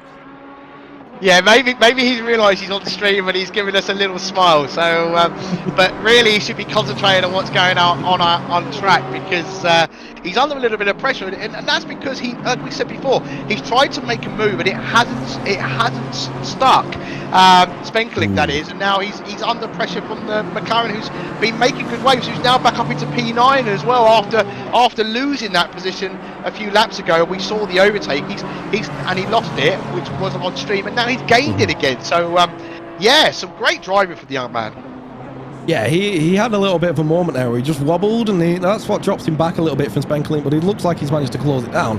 But Mäkinen is right on the back end of him. It looks like Caracas actually getting a better run out of that first chicane there. Now he's going to be right on the back of Spenkelink. Will he find a move up the inside? He's already hugging the right-hand side nice and tight to see if he can get around through that apex a little bit quicker. Just showing his nose on the inside mirror of Spenkelink as we come through this left-hander here, and then through the right-hander and down towards Lesmo 1. And like I said, that McLaren, fantastic following the BMW.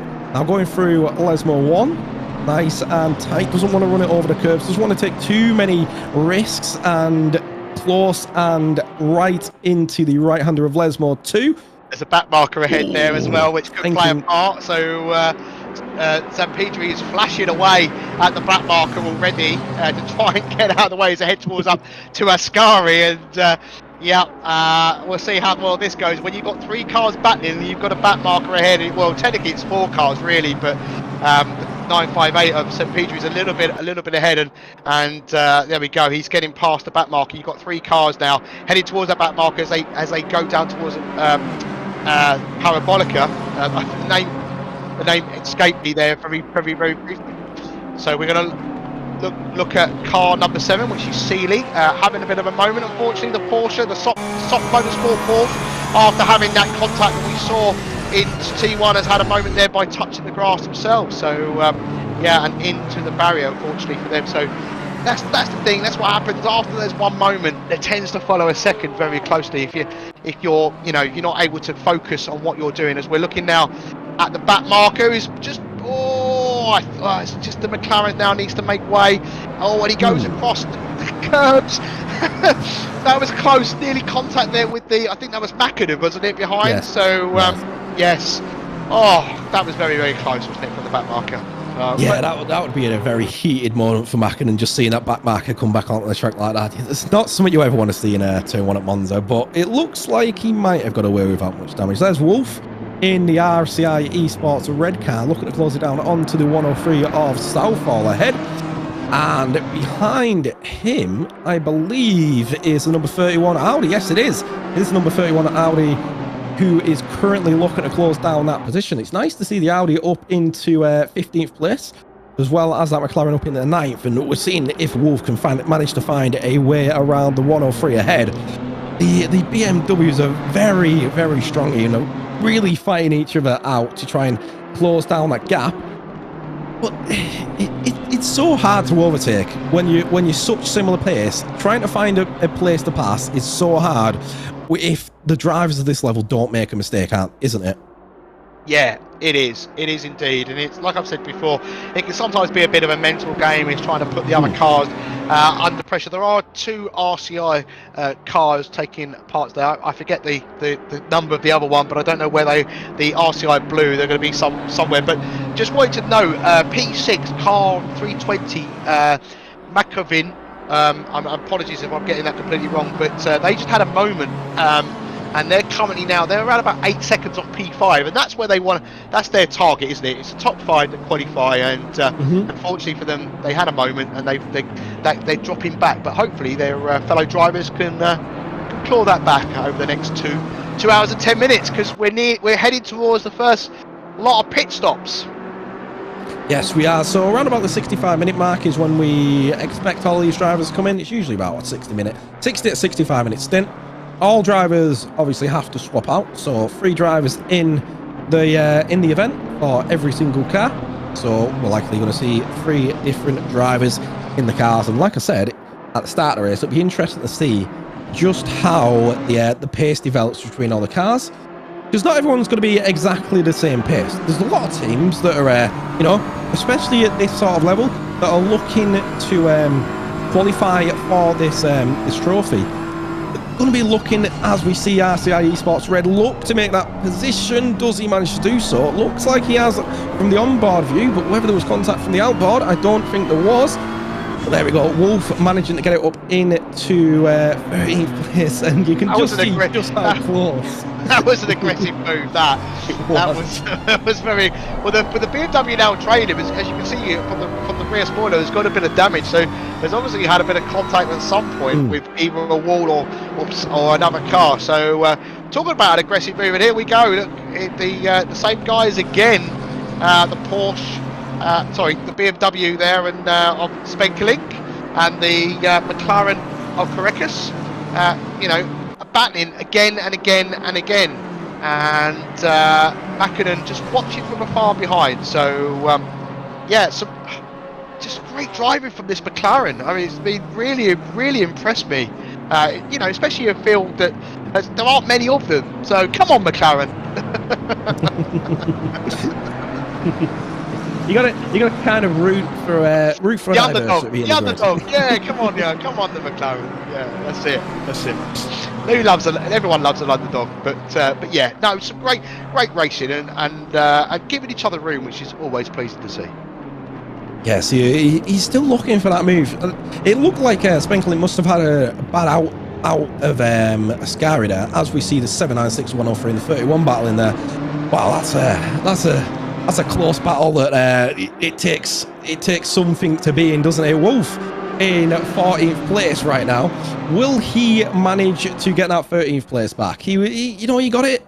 Managed to get past Southall, but Southall ahead again now. Now into that chicane again, but it's going to be the Audi that actually gets it past Wolf. So number 31 up to 14th place there. Wolf dropping down to 15th in that RCI Esports Red. So he's gone from 13th in one lap to 15th in the next, in the same place in the lap. So that's an interesting development in terms of on-track position going into the next 7 minutes where you're going to be entering them pits.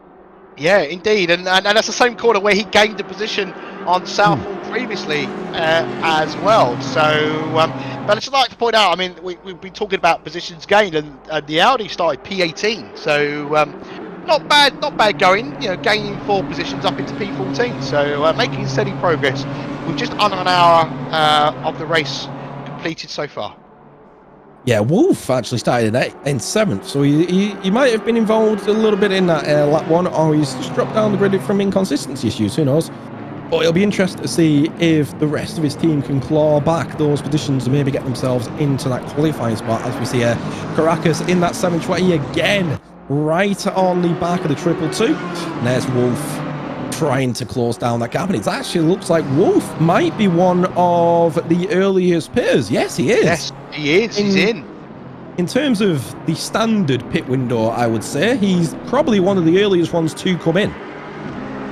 Yeah, I mean, the thing is, as a spectator of the race, you don't know what strategy they've gone with, but also, you know, has he got a bit of damage, or has he had a spin that's taken out a bit of life out of those set of tyres? did he? And also, you know, he's kind of amongst the pack. I mean, you know, and battling away. Maybe if he pits now, they've worked. You know, maybe his teammates have worked out. Like, if you pit now, you'll come out in some clean air. Yeah, that's exactly it. Track position really does count, and if you know you're a bit quicker than the guy ahead, which, you know, Wolf did have some pace. It's whether the driver that's getting in the car is going to have that pace as well. And you want to make sure that when you come out of those pits, you don't come out in that traffic that's going to slow you down, especially when your tyres are fresh. And we see Zelch trying to make a move that may not have stuck there, trying to get past the number 22 ahead. And he is looking to close down some of those positions just before he enters the pits as we come down into the right-hander of Lesmo 1. Lesmo 2, possibly. As you were talking there, it was quite clear to me that the BMW went a little bit too deep. Maybe he was trying to defend too much, and then that affected their exit out, and so the McLaren got a run. But I think the McLaren made the wrong choice by trying to go to the left. I think it should have gone to the right. But I mean, with hindsight, in the heat of the moment, it's very easy to say that when you're watching a bit of racing, but when you're in the hot seat, it's never quite as simple as that, is it? Because you have to make split minute decisions in the heat of the moment. So. But yeah, so some great driving there from those guys. Yeah, that's exactly it. That's what separates a great driver from a okay driver, is how quickly you can make the right decision at the right time, and knowing from experience what's going to work and what isn't. And it just looks like the BMW there just missing his braking point, having to cut the track just a little bit. Zelch, sorry, just to cut across, we were watching there with the BMW Velim. He's just made the move into Parabolica, so he's just gained that position up into P17. Great to see him gain that position. But Giannis in the number 31 car looking to hold on to 13th place position as Luke does drop back from that cut down into 14th place.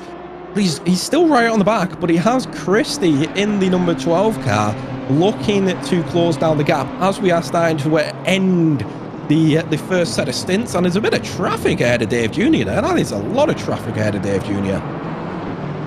Yeah, that is. I'm wondering if it's because pit stops are starting to be done. I mean, no, actually, no, it's not. It must be pure pace, I think, because could be some of the back cars behind them. There are a few cars at the back who've made a couple of pit stops, but I think that's not necessarily for driver swaps as such. I think that's from car repairs. As it gets a little bit crazy ahead, one of the cars cuts across the track and back on, safely rejoins. It's got quite a bit of damage as well. So yeah, getting out of the way nicely of the 53 car. Yeah, it looks like that Ferrari ahead, the white Ferrari of David Cox and David Jr. both battling here. And yeah, as you say, that back marker traffic is that car doesn't look too great. I'm hoping it's not too much repairs, because, you know, if it's costing you a lot of time. But Dave Jr. 1/10 behind the Ferrari ahead, the number 53, as we go through Ascari, and like you said before, not one of the best positions to pass. Nearly pushed him around Ascari, just saying, come on, go faster, I can get past you. But Dave Jr. right on the back of Cox. Now I think he's been behind him for quite a while, so we'll know where he breaks. As we see Junior look for that inside line, got to get right, and Cox does cover it. Number 53 car does cover it, takes a bit of curb, too much curb possibly for Dave Jr. Looks like he's actually going to come into the pits here and end his stint and pass it over to the next car. And David Cox in the number 53 is going to continue ahead in that AF Corsa, and he's going to be all right, because I think that car behind is traffic, or possibly he might be traffic to the car behind, one of the two. Probably looking for a bit of relief, and the car behind, I'm being told, is P2. So yeah, I'm trying to work out who that BMW is with the damage though, sort of going around, because that's quite a lot. So that's P28, car 903. So kind of ahead.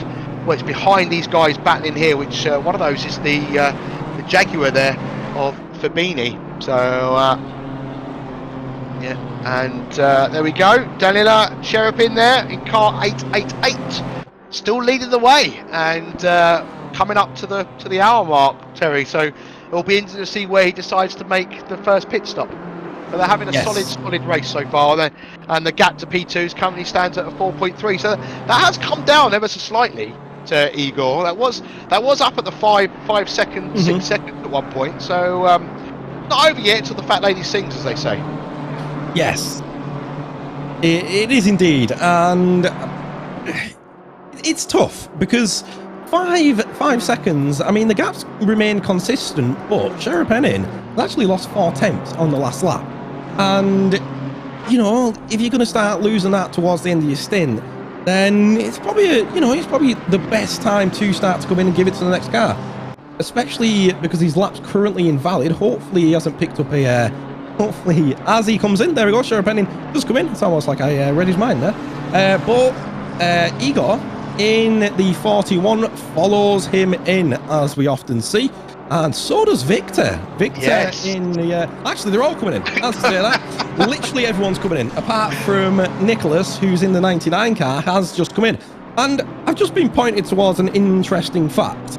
Yes. You know how we have a lot of BMWs? We can't ignore that fact. Yes. The BMW not actually the fastest in the strip. The Audi has the fastest top speed, 277 kilometers an hour. The second one, drawing with a McLaren and a BMW. Oh, no. Okay. So the Jag is up there, though. The Jag is up there, but 276. So second, yes, is the Jaguar. And then we have, a mix of BMWs, McLarens. But the Audi looks to be the fastest on the strip in terms of raw speed. So before they all started pitting, I was going to try and just sort of highlight that Nikolai in car 33 had been around about 8/10 quicker than P2 on the previous lap.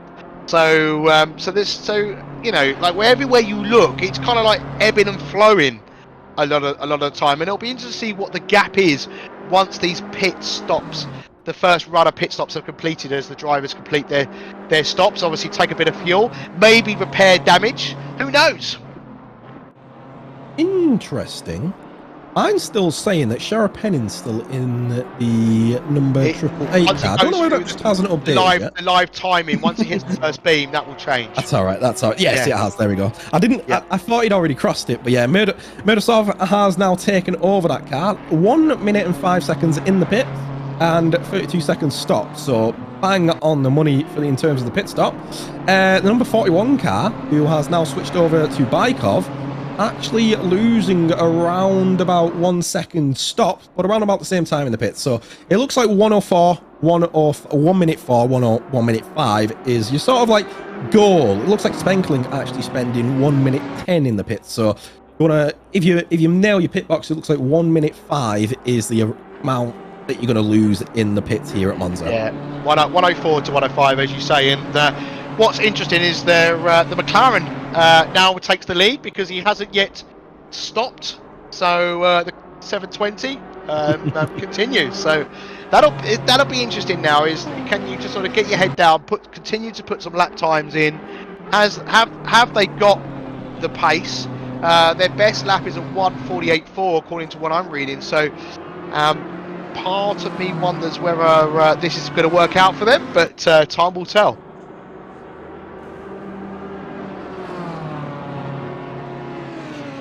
So then, we're just going to get some highlights on the screen for you from the last hour. Let's see if we can remember what happened. So here is the Jaguar that got that braking point wrong. Just a little bit of a tap there. Did get a warning from the stewards from that number 84.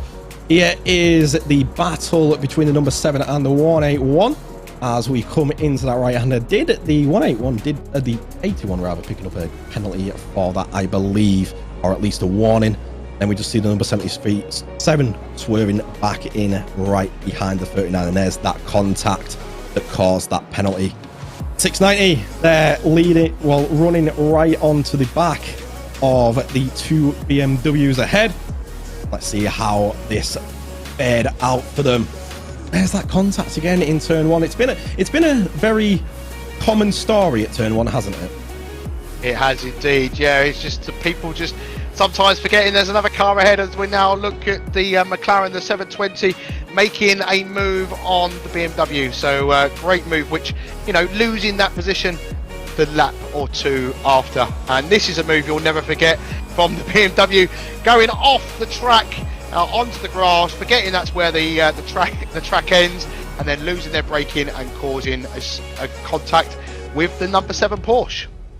Yeah, the 7 Porsche didn't recover too well the lap later, or the couple of laps later, and I think this might be, yeah, there we go. So just taking a bit too much, and we will be going back live now. So where is everyone? Let's find out.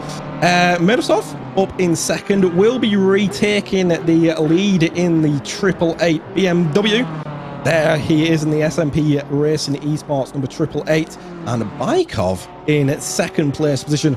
A little bit behind, only 4 seconds behind, but still looks like it hasn't lost too much time in the pits, has the number 41 car, so we'll be looking to close down the gap. And it looks like Apostle has taken over the 333. Sebastian Apostle taking over the 333 that was in third place, that has the fastest lap of the grid. We're seeing Jason Krenkers look to make a move past Gier Axlin, that has taken over the 53 Ferrari. It's interesting to see Gier in a Ferrari. I don't think I see him often in that. Alec Metz in the 690, looking to close it down onto the back of the 320 there. And we've seen some amazing racing the last hour, haven't we? We have indeed, and that's the first drivers have completed their stint now, so it's now for their teammates to take over. We're about to see contact down the back straight. Yes, we are. Oh, it's kind of. I thought we were headed towards another instant of a car going onto the grass, but instead there was no room given there and contact, and the BMW spun around and collected into the wall, and now it's got to do a whole lap before they can enter the pits because they've just gone past the pit entry. Yeah, it's a shame when you get involved in an incident like that as soon as you just started your stint as well. That's not something that you want to be involved in as soon as you start your stint. It looks like the 302 just being involved in that. But there's it, Nicholas Bossler in the 137. He's coming into the pit in that Porsche.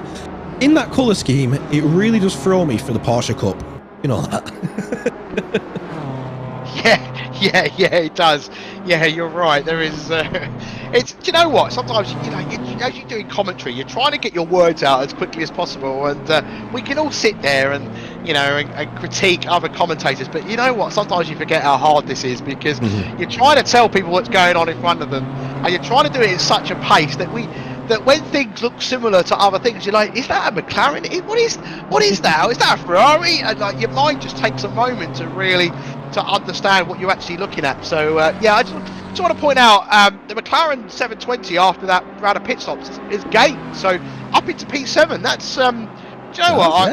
Yes. I was knocking it, but actually it turns out I was wrong. So I'll just shut up.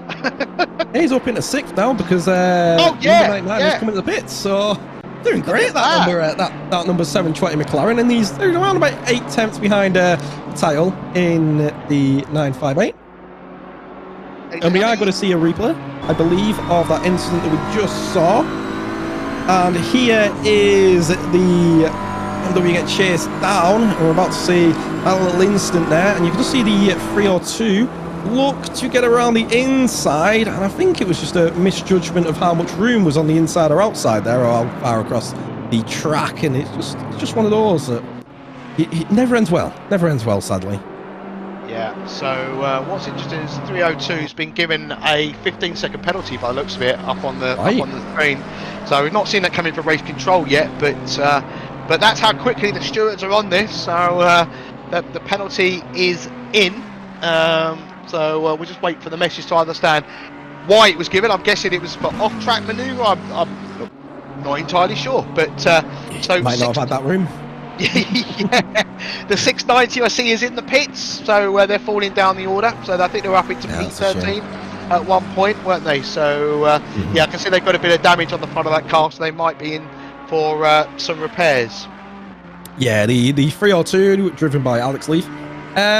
Actually, ex-Trade Price Cars car that. They took the name over to Sean Clark Racing in memory of the recently deceased Sean Clark, who makes mods for AC. If you've ever driven the Janetta, fun fact. Yeah, that's a 302 car there. Yeah, it's got a penalty right now. That's a nice gesture.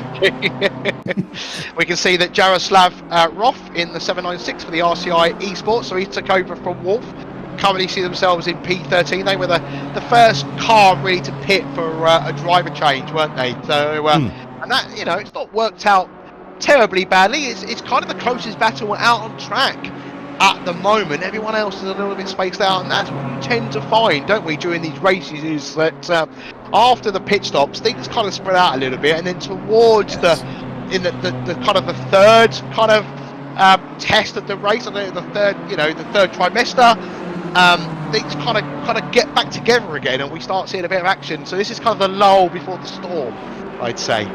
Yes, that's exactly. You get the halfway point of any race, and it's like, all right, okay, so everyone's kind of in the gaps, and then I don't know what happens. It's like something starts, like a big magnet comes out, and all the cars start punching together as you get towards the end of the race. It's really strange, but you'll see, you get to pick which battles you get to watch now, at least, which is great to see. And we're currently on board Jaroslav Roth in the 796 RCI Esports Red. There is, as you said, a Esports Blue, the RCI Esports Blue, 2 RCI teams, and I believe that's the 769. So just swapping those two numbers around. It looks like the blue isn't faring as well as 796 right now. Currently down in 28th place, and as I say that, the 796 looking to make sure he fares a little bit better. Currently sat in 14th place on the left-hand side board there. 3 tenths away from the 141 ahead of DiMarco. Tell you what, it's fantastic to see how much room these guys manage to fit themselves in, as we just look for a little move up the inside, just trying to get that psychology back in, take over a lot of that curb through Ascari, and keep it clean through the exit. Hopefully didn't take too much of that curb, must have got a little bit upset by the inside curb there, I believe, when you saw it. And it looks like DiMarco actually behind the Ferrari, I believe that is, back marker, as we see Jaroslav just trying to close down onto DiMarco. We're going to have that back marker in Parabolica in a corner. You never want a back marker in a corner, do you?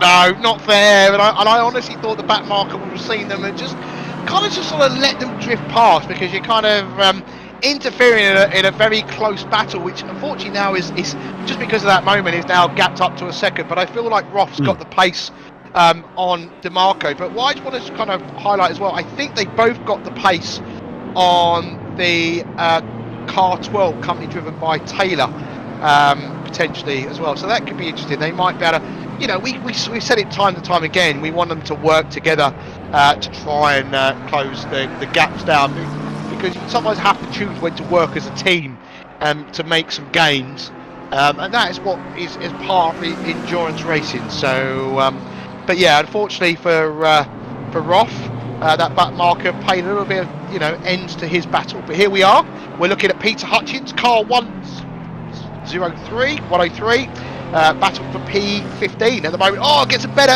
exit out of the second chicane, and you see that from time to time as well, don't we? And that's really hard to judge sometimes, you know, like you've just got a better exit and there's a little bit of contact. I'm sure the stewards will just call that a bit of a racing incident. No harm done. Yeah, the aero damage is there, but it depends how much aero damage. It's probably a little bit negligible. But yeah, I've just been informed that number 99 has been disqualified. It was running in P5 due to exceeding the driver time. So there is a driver stint time. I believe it's 65 minutes. So going over that and not coming into the pits will cause you to get disqualified. And the FTW Racing Team's number 99 car that was driven by Nicholas Arnke has been disqualified for not swapping drivers quick enough. Wow. Okay, that's not something you expect to see at an event, no. But yeah, that has indeed unfortunately happened. So, but someone else's loss is someone else's gain, isn't it? So that's exactly it. Yep. You know, so does that mean 720's up into the top 5 now, or is that just top 6? Top six. Mateo is managed to get himself slotted into top 5, and yeah, it's sad to see, but it's automatic by the game, and it was in the event rules, and everyone could have seen it. So it's one of those that you do it and you go, oh no, but there's nothing you can really do about it. It's just, you know, it's automatic. And they qualify P3 as well. So so yeah, so like I say, someone else's loss is someone else's gain. So that puts the car that was in P6 now into P5, which is car 958, and they're going to qualify if they can keep that position. Yeah, and we're seeing Hutchings here, Hutchings rather, in the 103, trying to hold off number 34. And interestingly ahead, that battle that we just saw between the RCI red car and DeMarco, it's still going on. So Hutchings here, if he doesn't manage to hold back this 34 McLaren, you know, the 34 McLaren might be able to gain that 10-second gap in the next 1 hour and 45 minutes. And there it is, that battle that's going on. And we can see DeMarco actually on the 141 does manage to keep himself ahead of Roth, and Roth behind there in the RCI Esports red car. And then it's a little bit all out of shape, to be honest. It's a little bit all out of shape because there's 3 cars going on there, and Taylor is apparently in this fight. It's very strange what's going on, but there is Roth in the RCI Esports red, the 796, and ahead is still Marco. Will Marco be able to hold on ahead? Well, we're going to find out in the next 1 hour and 45 minutes, because this is a absolutely heated fight between this RCI Esports red as he gets the tour coming down into turn 1. Nice late move. Does he manage to get that braking point nailed in? Does have to run the curb a little bit. Will be on the outside around through turn 1. Nice, respectful, given.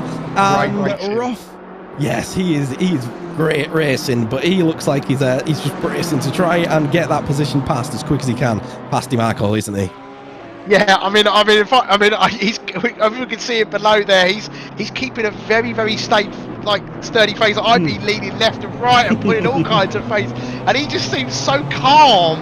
And what was really good as we just see, you know, the battle still going on as DeMarco has a look once Roth got past. It's just that they gave each other so much room into T1, and it was great racing for them, but it was also a great spectacle for us. And it just shows that if you give each other room, it can be achieved. And the battle commenced even though Roth has got past and gains that position off him up into P12. DeMarco's, you know, 0.2 behind. He's going to try and get that position back. And is this going to be a move into T1 if he can stick with him through Ascari and round Parabolica? Well, it's not just that. Taylor's right on the back of him in the number 12 car. That car in the background there is fighting for position. So any sort of wrong move by either of these drivers couldn't make them lose 2 positions if it's Roth. And if he loses 2 positions, then he'll be worse off than where he started when he was trying to battle DeMarco at the start of his stint. So we're gonna see if Roth can keep it ahead, or whether DeMarco's gonna get the better run out of Parabolica. He's currently, you know, gaining a little bit, 3 tenths up as he came out the back of Parabolica, went in around about 4 tenths up, and I don't think he's going to gain enough to be able to close it down onto turn 1. But Taylor there, he's just going to be looking to try and close down that gap. And yeah, DeMarco isn't going to make the same move that we just saw. In fact, he misses the braking point. Yeah, he's gone way deep. Is that going to put him into the clutches of Taylor though now? No, Taylor isn't quite close enough, but that gives Roth a bit of breathing room. So now he can, rather than look in his rearview mirror, and he might not even be looking in his rearview mirror, tells you how bad of a racer I am, but he might now be able to focus because DeMarco's got to deal with Taylor, who looks very close at the moment. I think there might have just been a little bit of contact there into the second chicane, and Taylor was a little bit out of shape, so potentially a little bit of contact between the 2 cars. Yeah, it looks like there's a yellow flag in the back as well. It looks like number 34 McLaren we're keeping an eye on has dropped down the grid quite significantly. I'm just watching the amount of gap that's dropped. Yeah, second chicane. They're now heading back onto track. So and smartly as well, they've let cars pass before making a re-entry. I can't see any damage, but I think it might be a case of hitting the curbs a little bit too hard. So there we're looking at Vidago down below, coming in P7, car 222.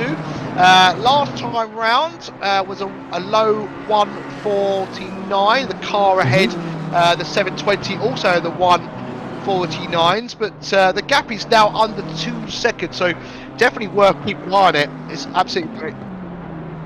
So it was 5 seconds earlier on when the first pit stops were completed, so has been making some steady progress on the McLaren ahead, so maybe a battle developing there. Yes, he's got all the buttons to press, hasn't he? That is a setup and a half. That is the setup that you want if you are racing around this race. And tell you what, it's got him in 7th place. Well, it's got his team in at 7th place. And yeah, he's managed to gain 4 seconds in his stint already on to the 720 ahead. And I'll tell you what, if he keeps lapping like this, he's going to be gaining that time as long as he can keep it consistent. The best lap on that car, 148.3, 1/10 quicker than the car ahead. Yeah. I reckon Vidago might be one to watch if he manages to keep that going throughout this race. 1.5 seconds back currently. But the number 21 car, only 1 second. He's also gained around about 10th in the last lap or so as well.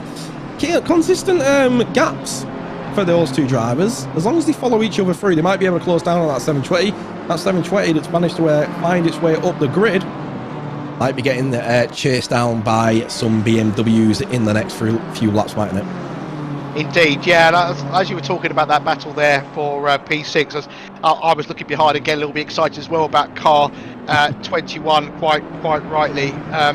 The battle for P13, which we were watching earlier on, has faded off a little bit. Taylor's nearly 2 seconds off the back now of DeMarco, and DeMarco is 3.2 off the back of 3.3 now off Roth in the 796. So I think, you know, Roth has got his head down, and last time out he was 8 tenths quicker than the car ahead in P11. So what again, you know, this is the thing, we're going to see it ebb and flow all over the place, aren't we? And it's trying to keep your only 2 eyes on, you know, these little stories which are developing. I mean, the gap up front has been consistent as well. You see it kind of again ebb and flow every time. One's slightly faster than the other one. So, and as we look at our current race leader, Igor, you know, in the 888 BMW, I mean, he's having a solid race. Last time out did a 1:48. It's around about half a second slower than the best lap that they have set of the race, and that must be recent actually, because I don't think they had the fastest lap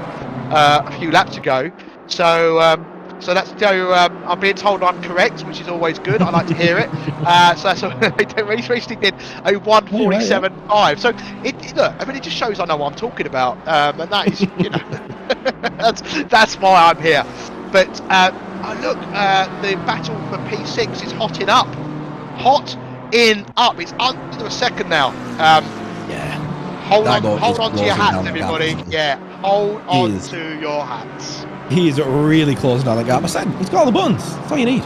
Yeah, car 21 as well. He's also closing that gap down a little bit as well. So we're going to have a bit of a 3-way battle developing here with 1 hour and 38 minutes of the race remaining.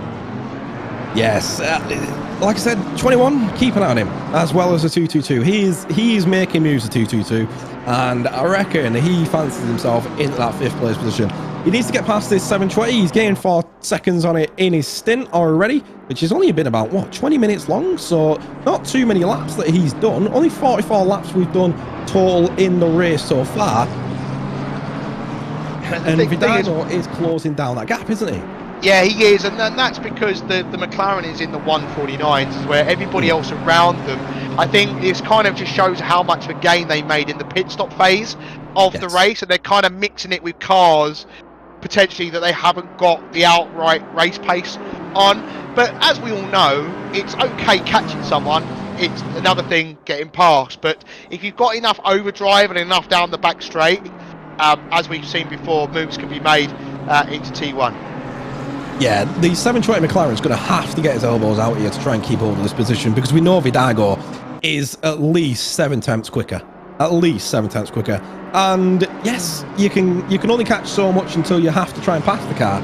But if you're 7 tenths quicker, you're gaining a tenth in nearly every single corner on this track. And if you're, you know, that could be 50 meters in one corner, possibly, that you're later braking. So if you know that you have that confidence in the car, Vidago looks like he is ready to pounce onto the back of that 720 in that SimSport Racing International 222 car, and he is really closing down that gap as we're coming down into turn 1. And you can already see the 720 defending that inside line, and Vidago fakes him out, actually trying to get him to move across to defend the outside.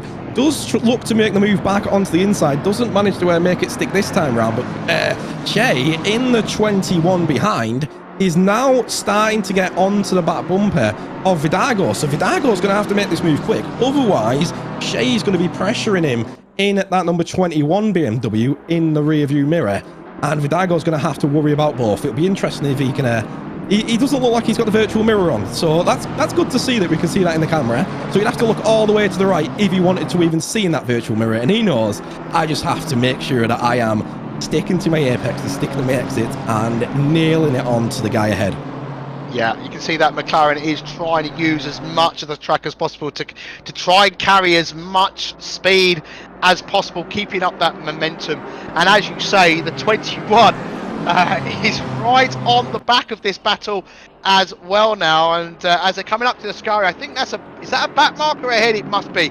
It's the green BMW from earlier on that we've seen. And yeah, could have a part to play because they might catch onto it as they get down to either Parabolica, if not, maybe into T1. Yeah, we've seen back markers play a pivotal role in all of these battles, really. As we got in past the hour mark, the back markers have started to play more and more of a pivotal role, and I think we're going to see that more and more as we are now seeing the 222 start to close down onto the 720, going down it into turn 1 again. And let's see if the 222 can find that pass before the 21 manages to get it right onto his back bumper, and he looks to make the pass as well. 22, the 720 rather, defending that inside line again. The 222 forced to the outside. But I'll tell you what, the 720 is really planning itself in a great defending position, not giving really enough room either side of the car. You don't want to try and go on the inside like we saw when the collision happened with the number 7 earlier in the race, because you'll be forced onto the grass possibly if the gap isn't there. And if you go on the outside, it's obviously the slower line around through that first part of the chicane, and you might not make it through the second part. So Vidago and the 720 are really putting themselves in positions that you know, he's got, like you said earlier, he's got to find a way around. He's caught up now. He has to find a way around. The 39 BMW ahead in the lime green. So he's still there, and this is where the problem is. If the BMW doesn't get out of the way before they get into a Scari, I feel like it's gonna put the 720 into the clutches of the awaiting cars behind, and he's diving out there to say, "Hey, I'm here." And the BMW's not getting the message. And look, exactly what I've said. Look, he's had to back out a little bit. He's bunching these guys up now, and this fortunately the 39 is playing a pivotal role here in this battle. Yeah, I think we'll see them start to move towards the inside line in a minute. Yeah, that McLaren's going to make the first move. Hopefully the BMW... Ooh, it doesn't actually get the position. So the McLaren's going to actually be stuck behind that BMW again. Looks like that BMW is going to take a wider line going out the exit of Parabolica though. But Vidago is going to be following that McLaren on the inside. And there we go. The train is coming down and into turn 1 yet again. I don't think Vidago is going to find the move up the inside. No, you can see the McLaren moving off. Vidago's going to look around the outside, and ooh, that's going to be interesting with the BMW there missing its braking point. Looks like it's not going to be involved in this fight.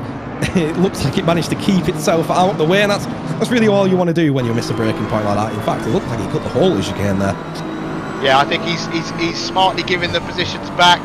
But Vidago, as you say, he's still under pressure from the row liveried BMW as he goes to try and take the outside row of the there we go, with the 222 there. He's under pressure. I mean, he's got a bad exit there, hasn't he? And the other BMW is now going to take the inside line. He's going to have a look. They're going to give each other room. Yes, they are. And he makes the move stick. Look, see, this is what I said. Like, you try and make a move and then it makes you vulnerable if the move doesn't come off. I mean, this is the thing about Monza. See it time and time again. Vidago, he tried to defend as well as attack, and it's hard to make sure that you're making both roles stick, and it just looks like Vidago just missing it out a little bit, getting a bit out of shape. He knows he's got the pace, and he's going to let Shea here try and attack the 720, and this might get the 720 out of position if Shea's better on the attack.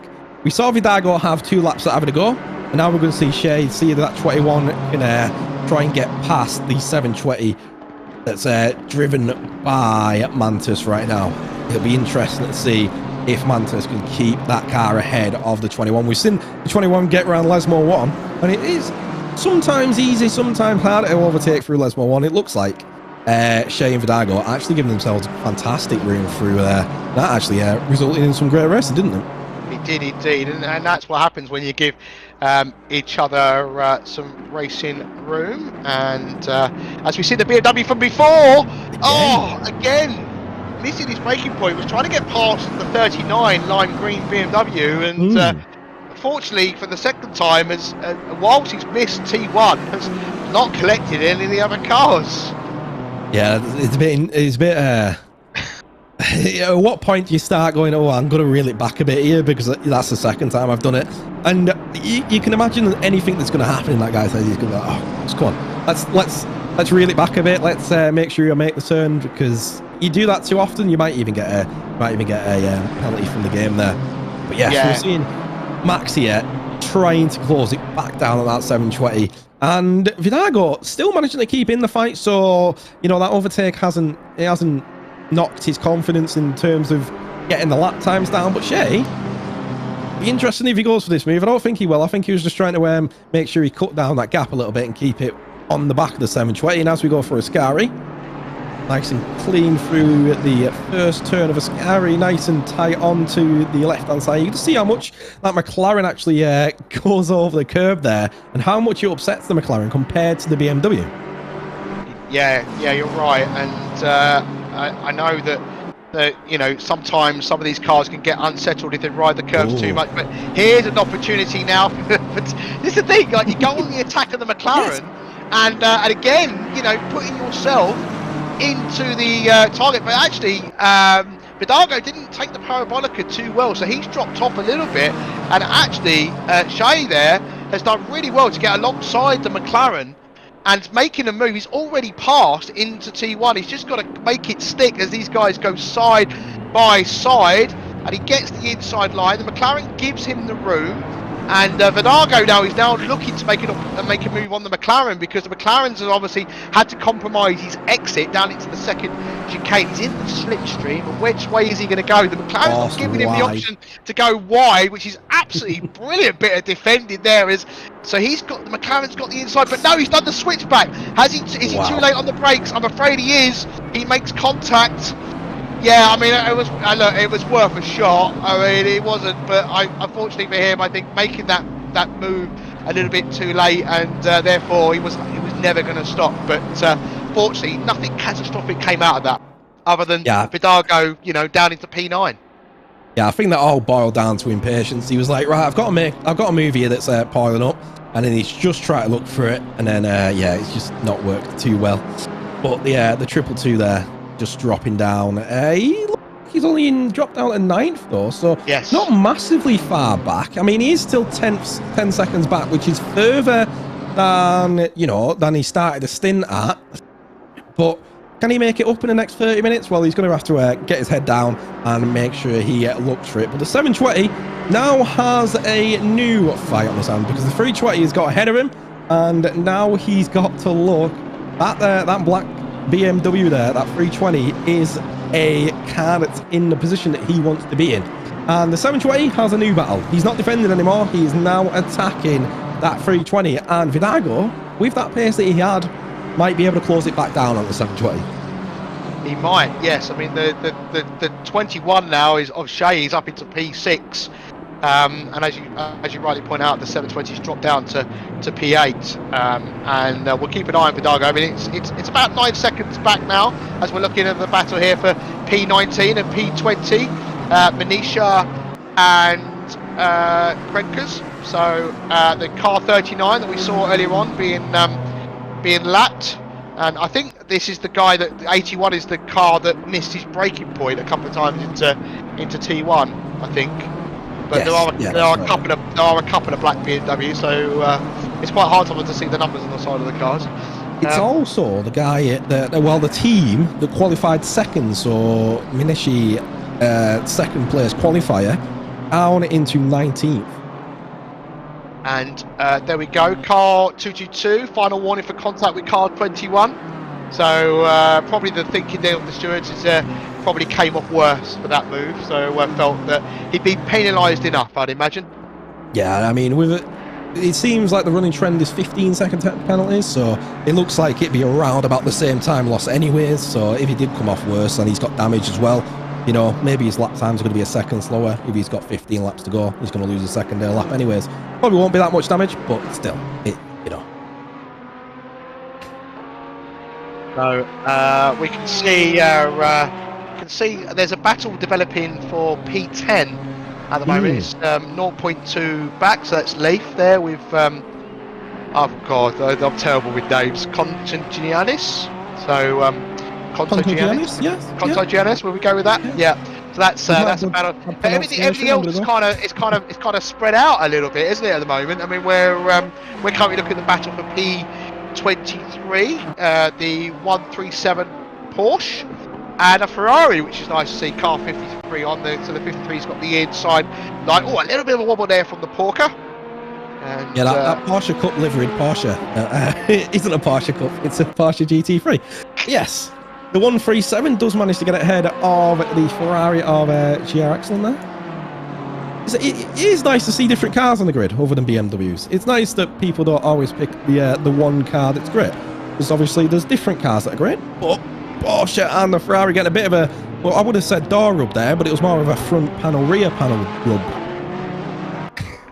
But the Ferrari does get out better from it. They both make it through. That's the main thing. Yeah, and the Porsche already looking on back on the attack as they come down towards the second chicane. No, backs out of it. Didn't have enough of the drive to really make the move stick, but gets a better exit there because he's probably just, you know, the Ferrari's just a little bit distracted by him, and sometimes that's half of the battle is not to get distracted. As you were saying, you know, making sure you're hitting your braking points, hitting those apexes and those exits, and looking at those rather than what the other car is doing. Oh, as the Porsche goes onto the grass. That's going to be tricky to hold on to, but it looks like he's just about managed to hold on to it. Didn't gain a lasting time advantage, so I think that'll be maybe okay. But the Ferrari is just about keeping itself ahead there. I thought actually the Porsche turned in from that camera angle, but does manage to keep himself behind the Ferrari when he got back and through Ascari here. Will he get a better exit? Looks like he has. Looks like he's got the toe as well. Yeah, the 137 Porsche here, right on the back of the 53 Ferrari. And we're going to go down into Parabolica, and it looks like the RCI red car there of Roth just getting himself nipped in front of the Porsche, but around the outside he is now. Will he get the run through turn one? Yeah, Roth does manage to keep it out of the way of this fight that's going on. It's interesting to see Rommel go that far towards the right-hand side. You tend not want to wander over there, because if you don't get back quick enough, then you'll be in the grass, as we saw earlier in the race. But around the outside, hoping that the BMW cuts off the Ferrari, it did do so. And now that has allowed for that Porsche to manage to nip ahead of the Ferrari, the 137 Porsche, up into 22nd place. And GR Excellent loses out on that because of some good back marker management there from Lucas Rommel. What an absolutely fantastic bit of racing we just saw from that Porsche up into 22nd place position. Now we're going to have a look at the 11th place fight that we just saw earlier of Contagianis in the number 31 Audi. Like I said, it's great to see some Audis on the grid. He's only 7 tenths behind Alex in the 302 BMW. But that 302 BMW does have that 15-second time penalty. They will have to serve in the pits. And just looking at the times, that would likely drop him down into around about 13th place where Alex is. So, onto Giannis, if he does have the pace here, he needs to get past Leaf quick, because Leaf's going to defend this anyways, because the more gap that he can separate from himself and the 796 and the 141 behind will mean that when he comes to the pits, he won't lose too much time. Conto Giannis using all of the track here. Let's have a little bit of a look at the replay from the number 7. Just on Lesmo 1, that looks like. Now coming down into Lesmo 2. Hit that 50 breaker.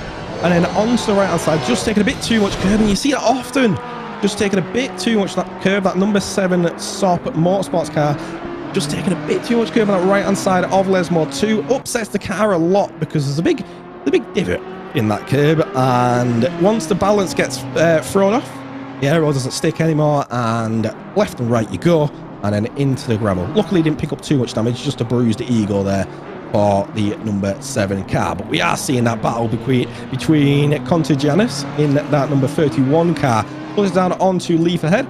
Sorry again if we butcher anyone's names. I'm an English speaker, so as soon as you start giving me names that aren't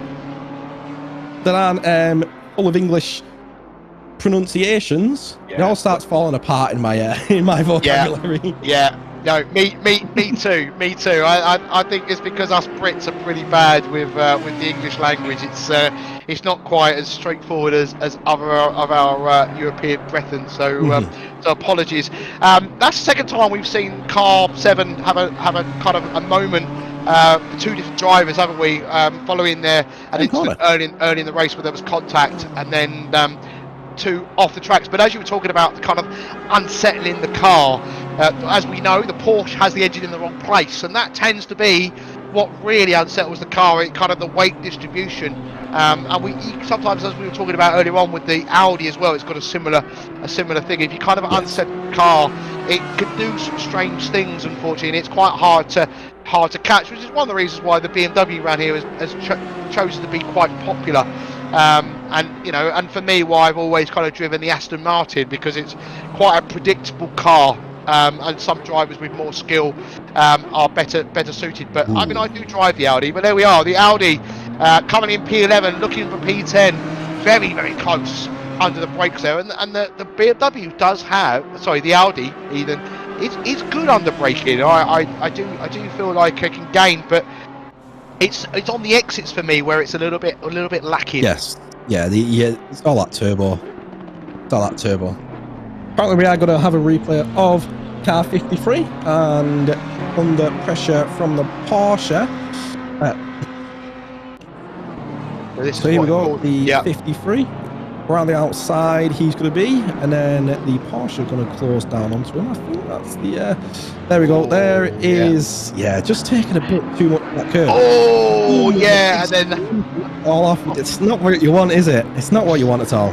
No, because those they're really big, aren't they? That's the problem, and because they're there for a reason to prevent drivers for cutting at the chicane. But even at low speeds like that, they really unsettle the car. So, but here we're back at the battle for P10 and 11, and that Audi is going to get a little bit bored of seeing the back of that BMW. Surely, I'm sure. Yeah, that's exactly it. You see that and you go, oh, just get me past. Especially, like I was saying earlier, especially because that BMW has a 15-second penalty. So when he comes at the pits, he's going to lose the position that he's fighting for anyways. So he just wants to really get past, get in that top 10. I mean, it might not be in the qualifying positions for the actual qualifiers here, because remember, the top 5 teams go forward into the championship, and there is 2 qualifiers for this. But, the top 10 position, your team's going to be happy with that, especially if possibly you don't have the pace. It looks like possibly they could have the pace to get in the top 5. It looks like all the drivers in the top 5 doing 147 fastest, possibly 148 at best. Whereas the 31 car doing 48.5s at best, so maybe 5 tenths outside of the pace of that top 5. But like I said, clean, consistent driving is what's going to get you up that grid. We've seen drivers get disqualified from missing their stint timings. We've seen a driver drop right down the grid, or rather a team drop right down the grid at the start in the first couple of laps. And, if you keep yourself nice and clean, that's already 2 positions that you would have gained that you wouldn't have gained on raw pace alone. And possibly this Audi, they might have a sleeping alien in that car that's going to hop in the car and absolutely smash out some lap times and get themselves into that top 5. So you want to make sure that you're making the most out of your stint when you're in the car, and that's all that these teams are going to be asking of Constantinos right now. Indeed. I'd just like to point out last time round, and I think this time round as well, the fastest car out on track at the moment is P7 320. So previous to that they did a 147. And they've just done a low 148 as well. Everybody else has got a 148.1, 148.2, 148.5, etc., etc. So I'd imagine that gap to P6 is going to keep closing down. It's the last time round half a second faster. But I'd like to also just kind of bring your attention to the point that the gap between P5 and 6 is around about 22 seconds now. So a lot of time to make up to get that P5 there for Shea. So car 21, but they need to be worried about car 320 right now. That gap is now under a second. Yeah, that is exactly it. Like there is you could say, well, the top 5 has been decided, but it really hasn't. There's still 1 hour and 15 minutes left, but there is a big gap, as you're saying, between P5 and P4. And as we're seeing the battle for top 10 right now, we're also, if you look on your timing screens on the left-hand side, we've seen a battle for top 7, or top 6 rather, as you were pointing out earlier. And that is that 21 car, that 320 car that we saw earlier, battle for that position where the 222 had a little bit of an incident and dropped down the grid a little bit. So that's where that 222 could be battling right now. If he was still in that fight, he could be battling for P6. And, you know, it only takes one wrong move in the pits or one wrong move out on track and getting a 15-second penalty. And, you know, it moves and shakes that grid up quite considerably, doesn't it? It does. And also I just want to draw your attention to the fact we're heading towards 8 PM on the race time. So it's going to get darker as well. We've already got the lights on the cars. But I'm guessing we're going to finish at a slightly darker race now than what we currently got as well. But yeah, Vidago 2-2 has brought that gap down a little bit, actually, to his credit. So he is reeling them back in. It's 7.5 seconds now. He's probably not making as much progress as he would have liked. But you know, there's still, as you rightly said, there's still 1 hour and 14 minutes to go. So we've got another round of pit stops to come, and anybody can get it wrong. And also, we don't know how many truck cuts these teams have got either, do we? No, that's exactly it. Like I said at around about in the first stint, that, you know, you get 4 track cuts, you get drive-through, and we've seen how long a pit stop is, which is around about a minute in the pits. So if you get a pit stop and it's, you know, you're not stopping for 30 seconds, but you lose, say if we said 45 seconds just to make it easy, that's a lot of positions lost at the front of the grid. Pertile would drop back to 7th, or even possibly further down to like 13th place position if he got a drive-through. So, you know, the 958 really needs to make sure that he doesn't get a drive-through penalty. And obviously the rest of the drivers in the front ends of the grid, the top 4, even though they are pretty close and they have that big gap difference to Pertile in the 958, drive-through would still really, really hurt them. And as we see a little bit of a move from the number 6, just moving around through the back marker, we're seeing the 320 behind a little bit further. There we go, that black 320 behind. Here is Alec Metz in the 690, closing down onto that Porsche of Rommel. And that Porsche, it's getting a good outing, isn't it, that Porsche? Yeah, the drivers are earning their money, aren't they? And just to remind you, it's GT3 and not a Cup, so just in case you've forgotten. Is that what's going to happen every time we come to that Porsche now? Yes. Just a bit of news. I just want to highlight, I don't know if anybody's noticed, but the car 31, which was the Jaguar, is no longer partaking in the race. Apparently they had a technical issue with one of their monitors. So the driver who was driving the car at the time, I think it was Tom Tweedy, unfortunately he had a technical issue and they had to retire the car. 84. Number 85. Sorry, still taking part rest. Sorry, yes, sorry. I think I misread it. It was apologies to car 31. So yes, so you're right. Car 84 is the car that had retired. Yes. The Audi is still in the race. Don't worry. The Audi that was battling for 10th is still in the race. But yes, the Jaguar, the 84, isn't in the race any longer. Sadly, it was nice to see that Jaguar out on the grid at least. Yes, yeah. I wonder what we'll get in the next qualifier. Hopefully we'll get another one. You never know. Well, it's Donington, so the question is, you know, what's good at Donington? McLaren's good at Donington. It is. I think the BMW is good everywhere, though, really, in this patch. So here we go. Vidago. Yeah, getting turned around into T1, isn't it? The famous T1, the famous chicane. Right? Too wide they go though. Is it just a case of trying to get? Oh, it was just close as far over as he could, really. Yeah, maybe. Yes. I don't know how you'd rate that. I think it would probably be a race. Yeah, possibly. I mean, you could argue that the BMW head maybe could give a little bit more room. Vidago looked like he didn't have any more room to give, so kind of, you know. But yeah, we'll let the stewards decide. That's what they're here for. So yes, exactly. That's luckily not what we do.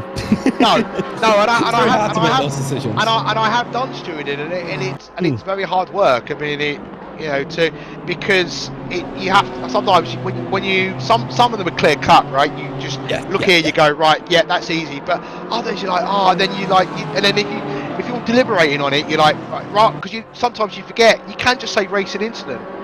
And if you really can't, yes, if you really can't decide, that's what it's going to be. The Porsche is under attack again from Alchemits, the 690 into T1. He's got the inside, and they're giving each other room. Surprised the room that came there. Yeah, that's interesting. Yeah, and he's got a good exit there by the looks of it as well.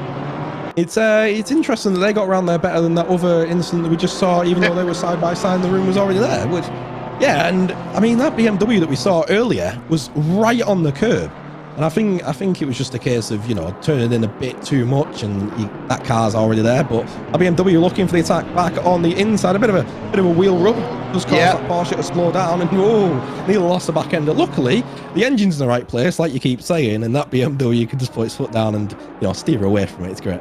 But also the contact was door to door rather than front to rear and things like that, and that tends to not unsettle the car as much. So good to see. And there we go, car 769 making a move on the Ferrari.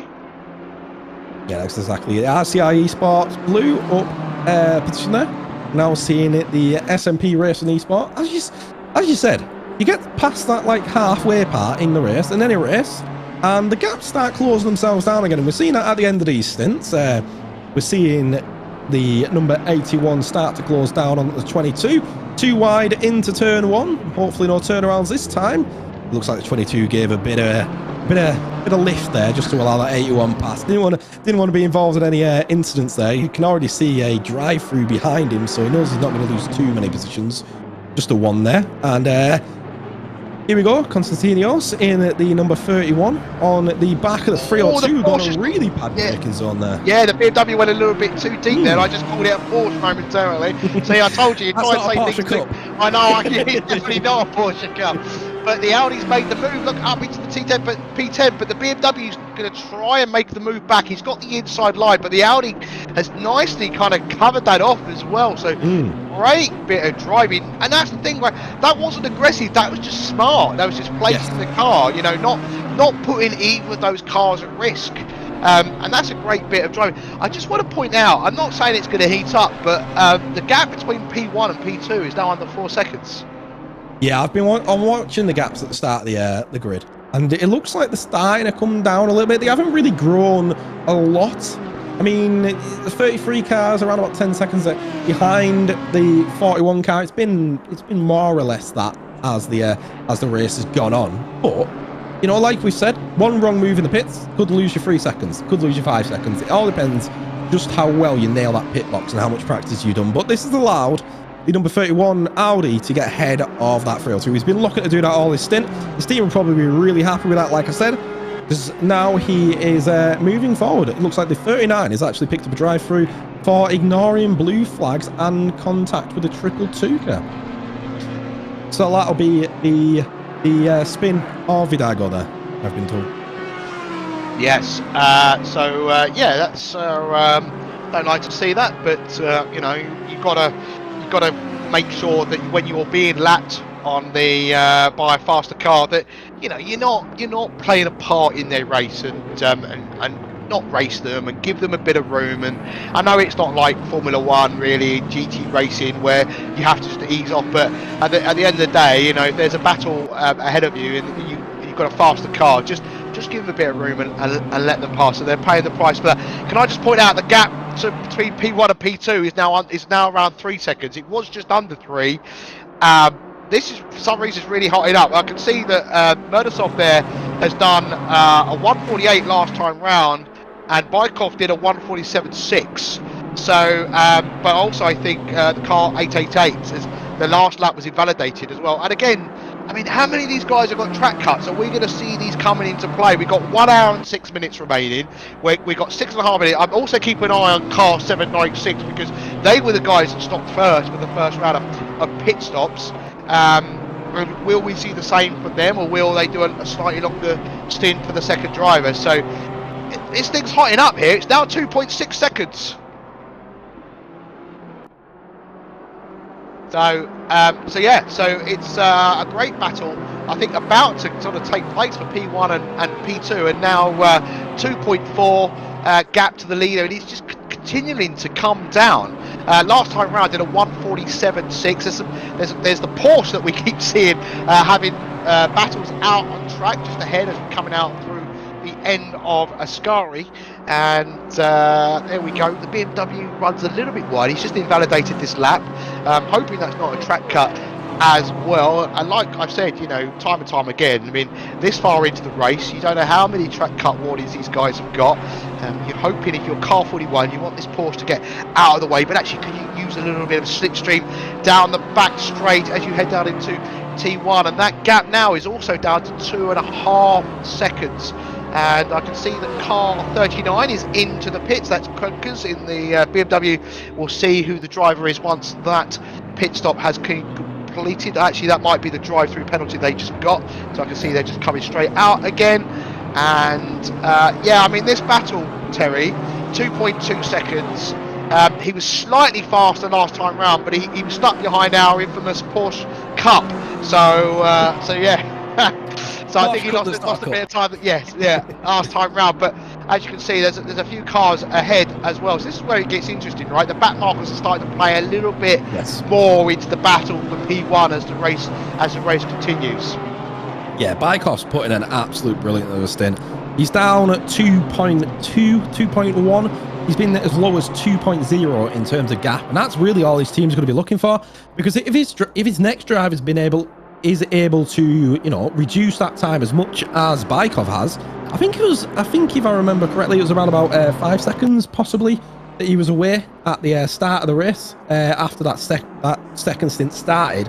So if Bykov's managed to close down, you know, 3 seconds in his stint, and then the next driver gets in and he's managing to close down that much, when we get to the end of the race, like we were saying at the start of it, well, midpoint of this race, that's when it's really going to come into play of its own. Who's going to win and actually win the race in terms of on the track action? Because it's going to start to heat up. Now, I know you said you didn't want to call it just yet, but if the strategy plays off for that number 41 car and the third driver who gets into it, which would likely be Dennis, then, you know, that 41 car might be in with a shot at taking the win here if he can close down on the number 888 car. Yeah, indeed. And as I kind of predicted, 796 is the first car by looks of it do their driver swap as they did at the end of the first stint. So with 1 hour and 3 minutes remaining, they are in. Yeah, I mean, Bykov has had amazing pace to just continually chip away at that gap, and last time round did a 147.7, but it was also invalidated as where the 888 car did a 148.3. So again, you know, I don't know if they're getting track cuts for those or they're not. I mean, we don't really know because we're not in the car. So we'll wait and see any drive-through start appearing, but it's hovering now around about 1.8, 1.9 seconds, and the only other gap that's of note at the moment is for P10 still. So the Audi hasn't really, well, now he has actually started to gap a little bit to the 302 car, but also as pointed out earlier on about the 320 car, we've got a replay here of 69. So into T1, I think we're going to see a new corner. There we go. And then the car behind just followed along as well. It looks like, you know, they're making their own track here at Monza. They decided they don't like the chicane anymore. I don't blame them, but managing to get through. So that was also a 958 ahead as well. But what I wanted to just point out is that I was saying earlier on that 320 was showing some pace and was gapping shy. But actually, that's kind of nullified. He's not made any headway since, so I might have given him the commentator's kiss of death, but you never know. He might start to find a pace, but he was 2/10 quicker last time round. So I've got a track history of that. what does SMP Racing Esport do now? Do they just keep going? I mean, at the end of the day, they don't. You know, the back markers in between them now as we head into T1. You know, top 5. Do you want to go for the win, or do you want to go for glory, or do you just settle for the top 5 because you'll make it to the next round, or do you want to try and make a move and potentially cause a collision? I'm not saying it's going to happen, but like, what's the risk versus reward here? Or do you just try and make the move in the pits? If you don't, you just settle for P2 and just carry on, because at the moment the challenge from behind isn't really anywhere. It's 10 seconds back. You know, what would you do in this scenario, Terry? Well, I've just been looking at the gaps between the 888 and the 41, and the max gap was actually around about 6 seconds difference. So he's managed to chunk it down, the 41. So definitely closing down that gap. In the last 10 or so laps, it's dropped considerably. I mean considerably. Like the amount of time he's gained in the last 10 laps is crazy. But I mean, I don't know. I believe there's trophies in terms of overall qualifiers as well. As in, not just a chance of qualifying to the actual championship, where there's a share of €10,000 on offer, but there's also trophies. I believe I read somewhere. So, you know, you're gonna want to win, aren't you? Especially if that's your options. You are, yeah. So the top 3 teams in the qualifiers classification, you get trophies. So you know you're gonna want to make sure that you carry the momentum all the way through into the championship. You know, you want to start with a win, carry on with a win, and then continue throughout the championship and see if you can get some of those trophies. Here we go. 888 is in the pits for their third driver to take over. So Wyckoff now takes the lead of the race because of that. So continuing to put some laps down. So last time round did a 1:47.9, and even the car behind the 33 Aspatol did a 1:47.8. Slightly quicker. So these guys have got some pace, you know, even towards the end of their stint, which makes me wonder, were they just saving the tyres for this particular moment, you know, not pushing harder towards the end of the stint rather than at the start.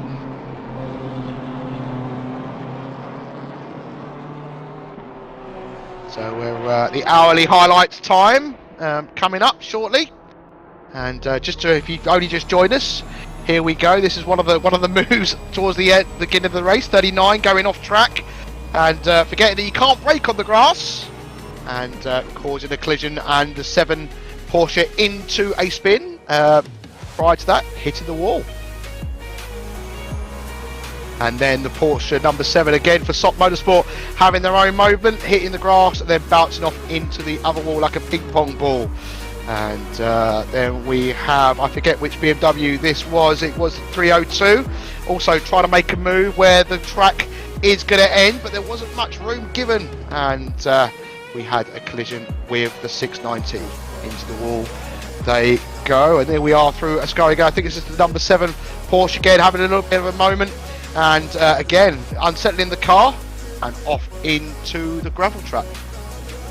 We're going to see the Ferrari this time trying to keep himself ahead of the BMW. I believe this is where the BMW does manage to slip it past, but that Ferrari just taking a little bit of a stranger route over there and getting unsettled by the curb onto the grassy went.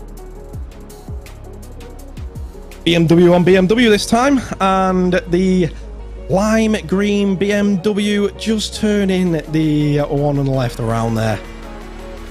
Yeah, that's 39 for that though. And now 2 cars taking a different route over the chicane here.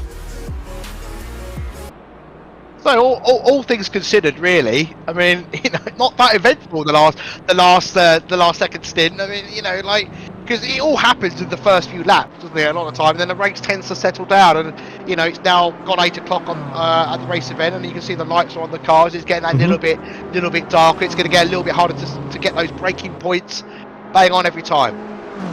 Yeah, that's exactly it. It's just the thing is, the temperatures are also going down as well, so we might start to see some quicker lap times start to come in, especially if the we assume that the quicker driver is in at the start of the race, but you know, you might have some quicker drivers in now, and it looks like we're actually seeing a fight for the lead. The 41 has managed to get past the Triple Eight. So do you know how we said that in the pits they might lose time?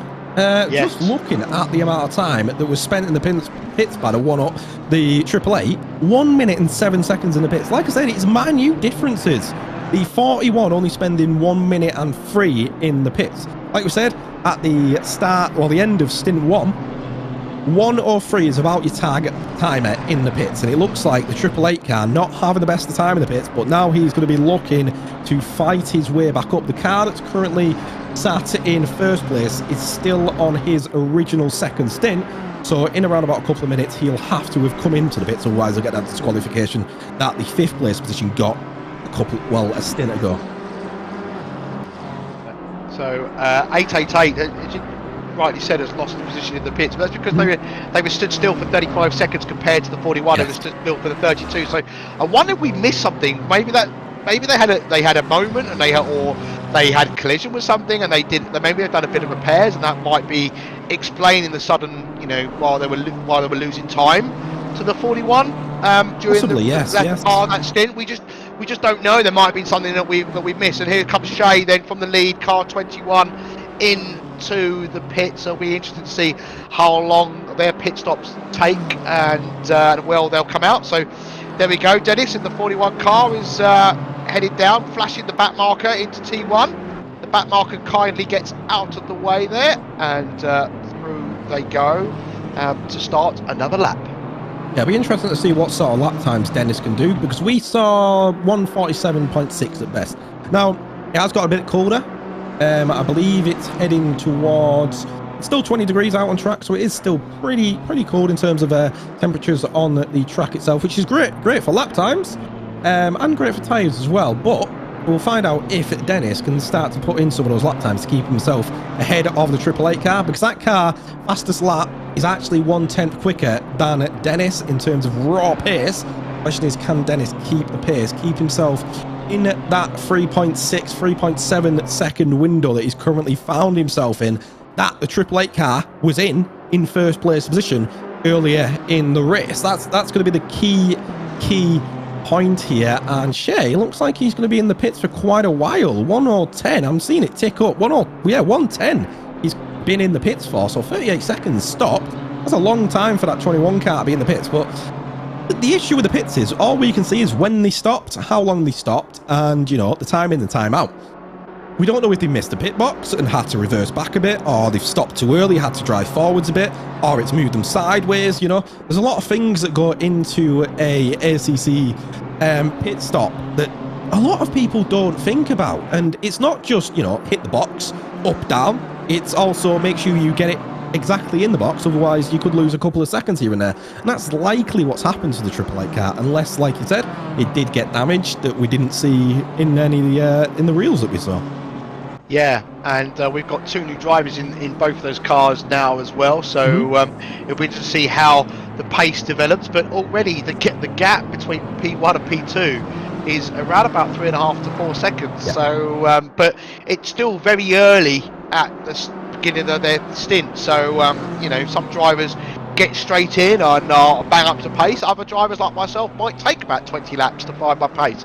So, so we'll see what develops here. But definitely worth keeping an eye on that battle, and also the battle between P3 and P4 is around about 3 seconds now. So as I was saying earlier on, you tend to find, in the middle stint of the race, that things kind of settle down, and then things kind of come back to us.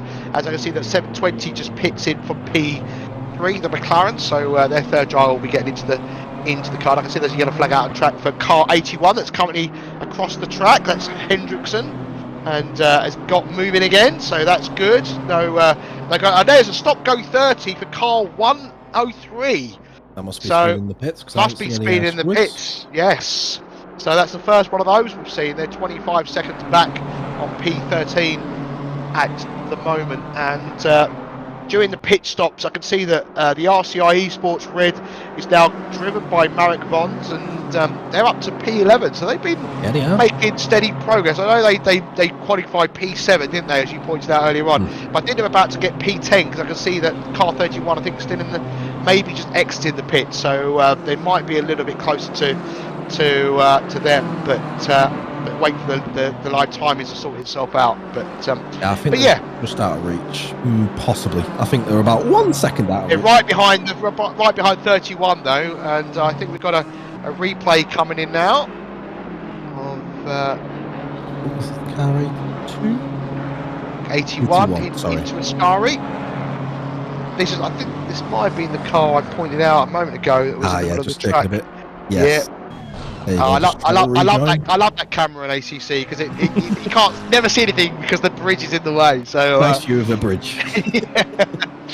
Yeah. So the battle for P10 is hotted up because the Audi now have got a new driver, the 31, and Vons is trying to make a move.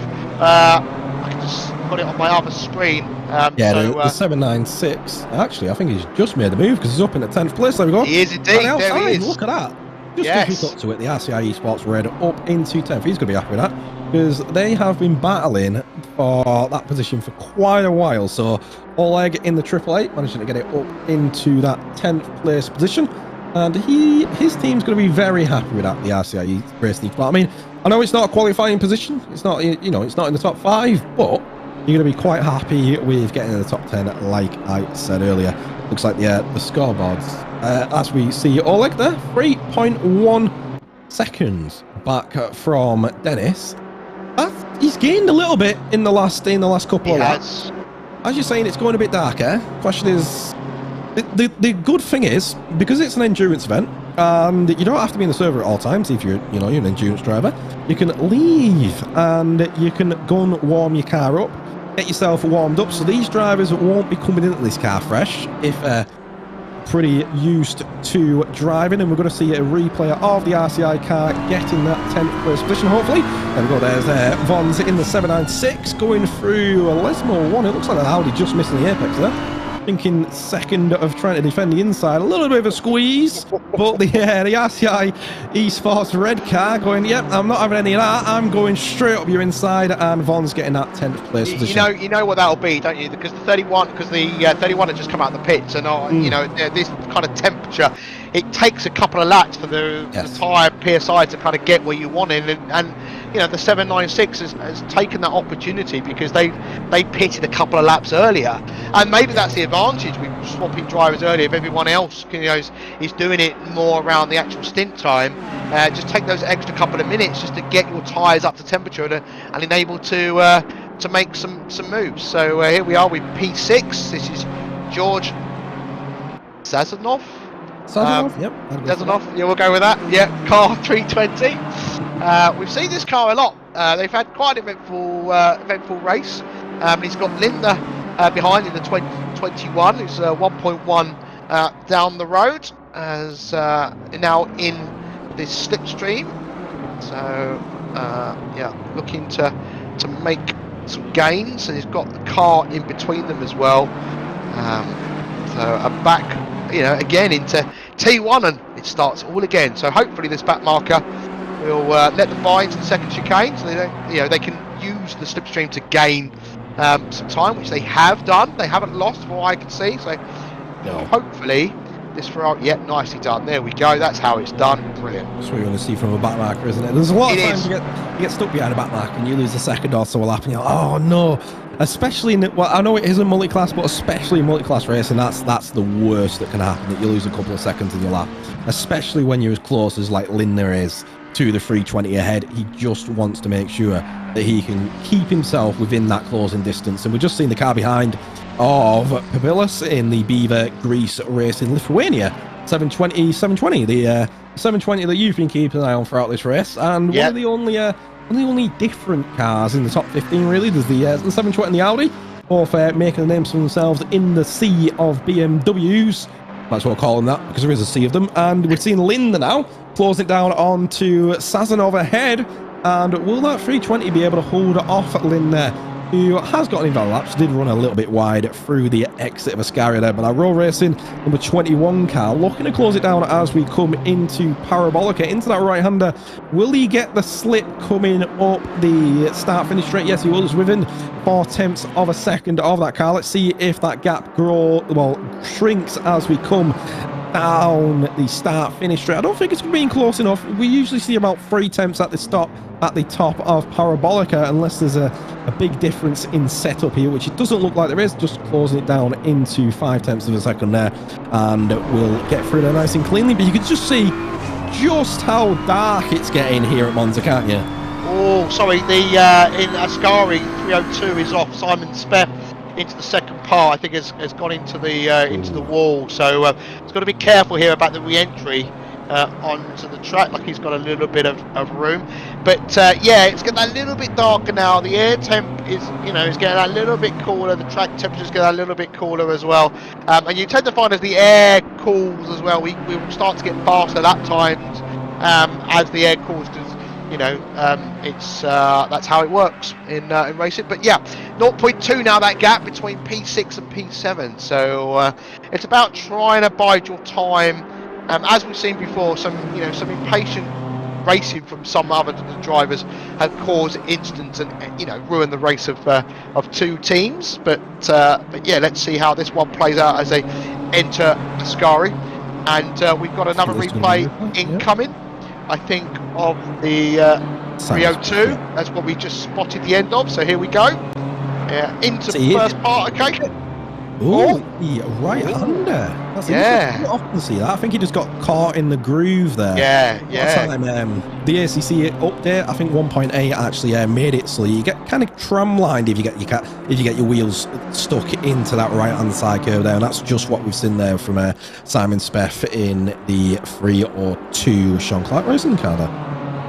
So the gap between P3 and P4 has been opening up over the last few laps, so that's not a battle we're going to see, but the gap between P1 and P2 has been hanging on pretty close, as we got this is the closest battle out on track at the moment between P6 and P7. The 21 car currently driven by Lindner, and as I was saying a moment ago, it's choosing that right opportunity, isn't it? But to your point a moment ago, if the setup's pretty similar, it's kind of like you can't sometimes kind of nullify yourself, and then what happens is these drivers take risks because of that, right? Because they can't get, we all get impatient. It's a bit like your point earlier on with the car with the 15-second penalty, right? You're in the car behind, you're like, oh come on man, let me pass, right? Just let me pass. And because of that, you're like, look, you're not racing for anything, just let me pass. Yeah. And then eventually you're like, and then when 15 minutes later you're like, you're not racing for anything, let me pass. And that anger level just continues to increase, doesn't it?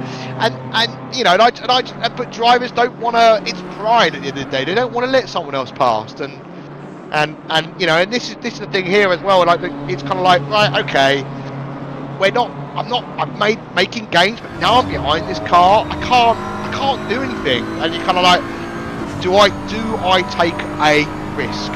And that's what it boils down to. Yeah, Monza is very much a slipstream battle, and if you're getting similar pace out of both the cars, I mean the BMW trailing is going to get a little bit more pace, and we've seen them close down, but it's not like it's not Formula One slipstream, is it? You don't start 1 second back, slip your DRS on, and you're right alongside the car going at the braking point.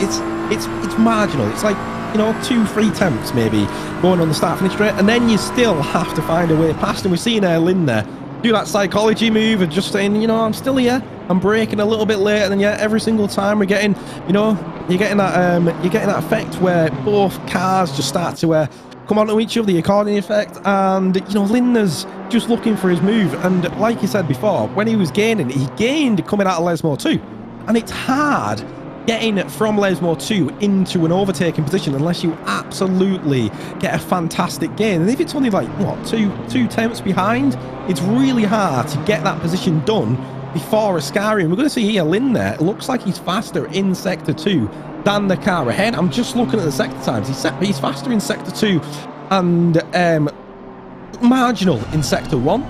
But Sector 3, not as good. But here we go. We're going to see if Lindner can close it down onto Sazonov ahead. And like I said, it's very hard to make this move stick going into Ascari. So we're going to see him try and get a better run through Ascari, hang back a little bit, maybe get his foot down a little bit earlier so he doesn't have to lift off because he's going to be right on the back bumper. Keep it nice and clean, hop over that left-hand curb. Maybe he unsettled the car a little bit there, and you just heard him lower down on the power a little bit, and he's dropped back down to 5/10 of a second there. It's going to be hard for Lindner to actually close down that gap, isn't it? It is, and also, you know, the challenge is when you're in a situation like this, is actually you might be faster at a certain section of whatever track you're racing at, right? And I see it when I've got a faster car behind me at a certain point. It's because I'm that much slower than them, because they're, you know, it actually impedes them, because you know, because they're that much closer. So actually, you need to learn and adapt and actually go, you know what, I'm going to hang back a little bit more here to allow me to continue that momentum. And this might be one of those moments where you're like, right, okay, I need to understand where I've got better pace and try and use that momentum, hopefully, to get past. Because if you're that much faster in a section, you're having to hit the brakes. That's going to break your momentum and allow them to escape a couple of attempts on the road. Yeah, just looking at the last lap, they were more or less equal, whereas Lindner, the lap before, was faster in Sector 1. So, you know, lap by lap, if, like you're saying, if it impedes you, you're gonna start dropping back a little bit just because you can't take the lines that you would usually use. Because if you get an accelerator, you know, you're punting the car off ahead. You don't want to do that. Obviously, it's racing, and you can just see there that BMW ahead. Just take a bit of the grass. This might allow Lindner to close down the gap. But this, I'm just keeping an eye on the gap that's happening for second place. And it's 2.3 seconds now. Yeah, so they've been around about 1.5 second gap. So like we were saying earlier, you know, getting towards the last 20 minutes of this race, and we might have said at the start of the race, it's a 3-hour long race, but right now it's just a 40-minute race. Whoever gets to the finish line first after the countdown is the winner. You know, and the closer you get towards that 20-minute marker, that's when the 20-minute sprint race rule starts coming into effect. Yeah, I mean, Kamenev there has lost the AAA car has lost a little bit of time to the leader, Grabowski, but you know, it's he's chipping away at it, and he's got 40 minutes to continue to chip away at that 2.3 seconds. And as you say, it's now a 40-minute race, and it's good to see that potentially is what we're going to have in the, you know, as we come towards the last few laps of this race. And this battle here is just still going on, and Lindner just can't make any progress, and it's kind of, they feel like they're kind of nullifying each other, and this is where maybe Vincent needs to think, right, okay, maybe I go for a bit of a lunge, but I'm actually not trying to make a lunge and try and put George head off, you know, try and force drive into an error, you know, because at the end of the day, whilst they're still P6 and P7, they're still within a hope of getting into the, you know, the top 5, because you never know what's going to happen ahead. Somebody may have a moment, somebody may have a technical issue, like we've seen with the Jaguar team. So anything's possible, and they just gotta keep that hope alive. Yeah, I was just looking at it. It seems to be around about, when one of the drivers came in to serve that drive-through, it seems to be around about 30 seconds lost in the pit. So P6, if that's right, you know, they're 4-second difference to P5, which will be a qualifying spot. So Sazonov here, even though he's defending, he needs to make sure that he's still within that 30-second margin to make sure that if Recchini does get that drive-through penalty, that he can make the gap up. But Lindner, I've noticed, is faster in Sector 1 and Sector 2, but slower in Sector 3. So on the run out, going through Sector 3, on the run out into Sector 1, Lindner, he's not close enough to make the move stick. But now he's within 3 attempts. Maybe if he can keep it right pinned on to the back of this 320, he'll get a shot at the move up the inside if the 320 doesn't cover it over. Otherwise, he'll have to go around the outside, which we've seen try and be done quite a bit. And here we go, there's the 320 cover it off. And that's the issue. He can close down the gap, but as soon as it comes to it, and we can see just how dark the night is here, it even 30 minutes ago, it was quite light. Now we're seeing, as we get into 8:34 p.m, it's quite dark in the actual race itself, and we're seeing that Lindner just can't make that move where he is quicker, and that's all that Sazonov really needs to defend against if that's the only place he's quicker than him. So he knows that he's not going to get overtaken going into Parabolica because he's not slower on that sector, and he just needs to make sure that he covers off turn 1 basically right now. Yeah, indeed, and you know, it's hard keeping another car behind you for consecutive laps. You know, it's again, it's a mental game. As they got back markers, I think the car 30. I'm pretty sure that's the 39 BMW that we've seen get involved in a couple of instances already today.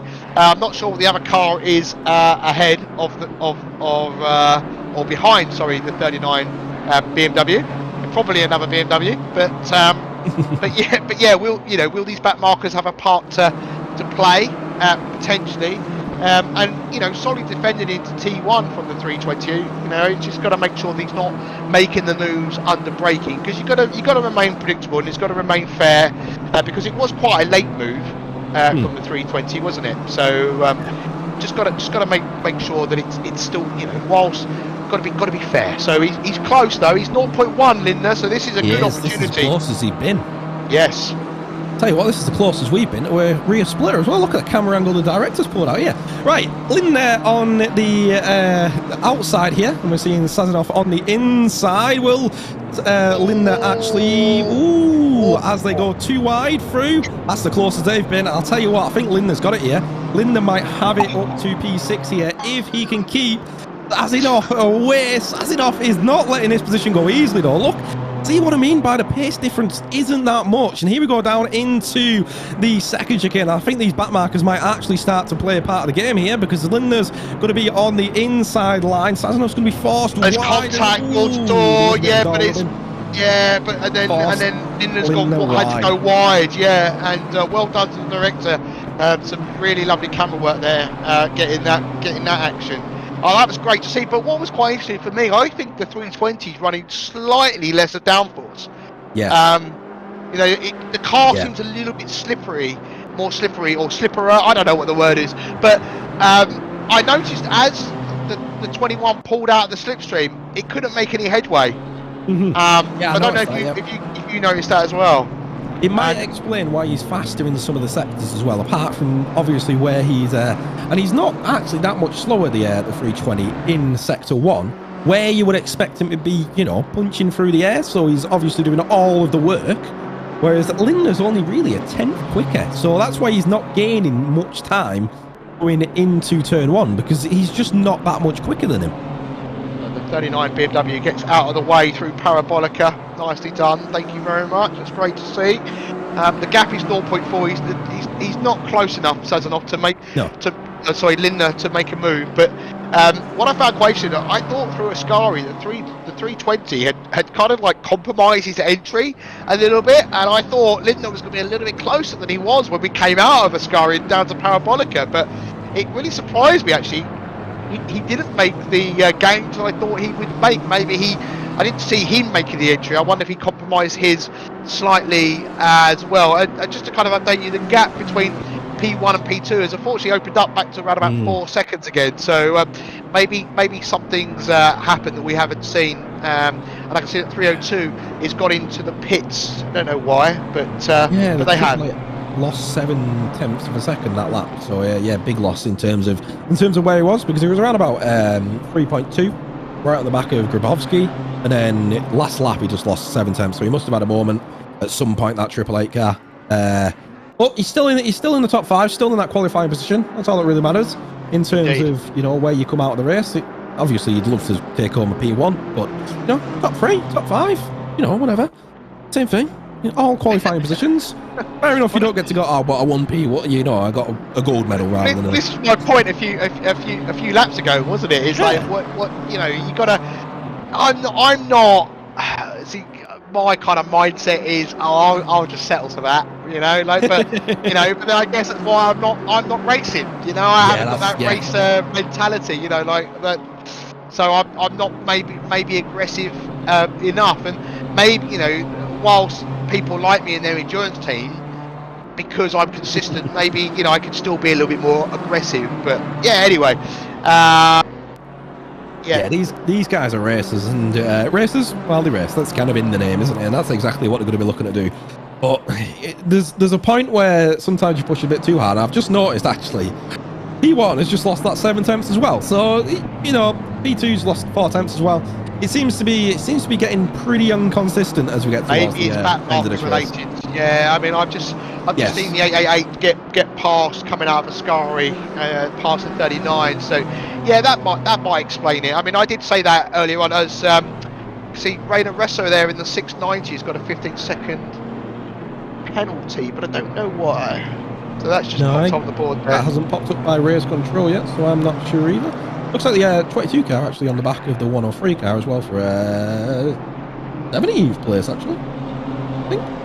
Just looking at the timing screen as we see Sazonov trying still to hold off Lindner. He's still doing it. There we go, 15-second for ignoring blue flags.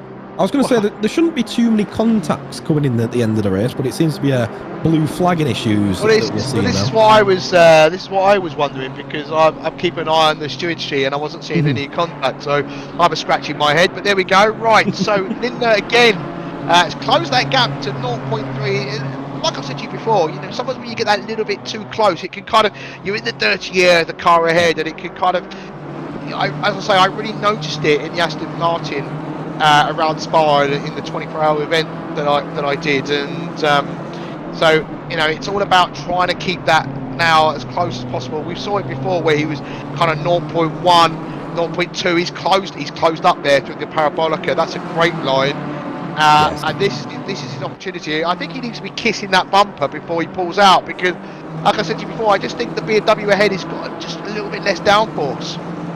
Yeah, that BMW is doing a fantastic job of making sure that the 21 can't pass, and there we go. Oh, he faked it out to the outside, managed to send it up the inside. Does he manage to keep it ahead?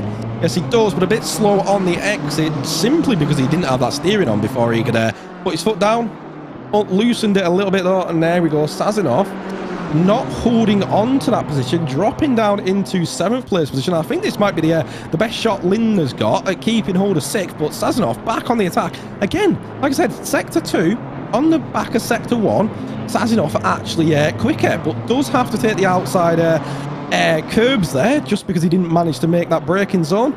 Didn't want to turn into Lindner, didn't want to get that 15-second penalty that everyone seems to be getting for the contacts. And it's allowed for Lindner to get a quite sizable gap, but we're going to find out now if Lindner can drive in clean air. We've only really seen him right on the back of Sazonov, really, haven't we? We have indeed. He's been sat behind that car since the start of his stint, which has been about 30 minutes. So, and what a great overtake! I'm hoping the director's getting ready for replay on that, because he faked him, you know, and that was great. And not only did he fake him, but he got his braking point bang on, as we saw that before, didn't we, earlier on in the race with another BMW that tried to make a very similar move but just missed his braking point and unfortunately caused a collision. So, you know, that's not an easy thing to do, and absolutely great stuff. And it's hard to defend that, it really is, because it just is hard to defend that. Right, anyway, I'm going to stop talking now because I'm talking absolute gibberish. But no, you're right though. It is hard to defend it, because realistically, most racing series, you only allowed one move, and if you start making weaves, then here we go. This is that attack. So the 21 is the car that we're running on board with. Lindner in the back here in 7th place position. The 320 defending that inside line, and then just pushes over, gives a car's width room, which you love to see, and then you can't swerve back over because that car's already running right alongside you, and does manage to get a little bit weavy from the 320, just got on the throttle there, but you know, Lindner getting that position and managing to keep it so far in this race. As we see the 320 of Sazonov there, you can just about make it out with the lights of Monza here. He's not looking to give away that position too easily. I mean, you know, you're not really fighting for qualifying position, but you are fighting for reputation, I suppose we could put it.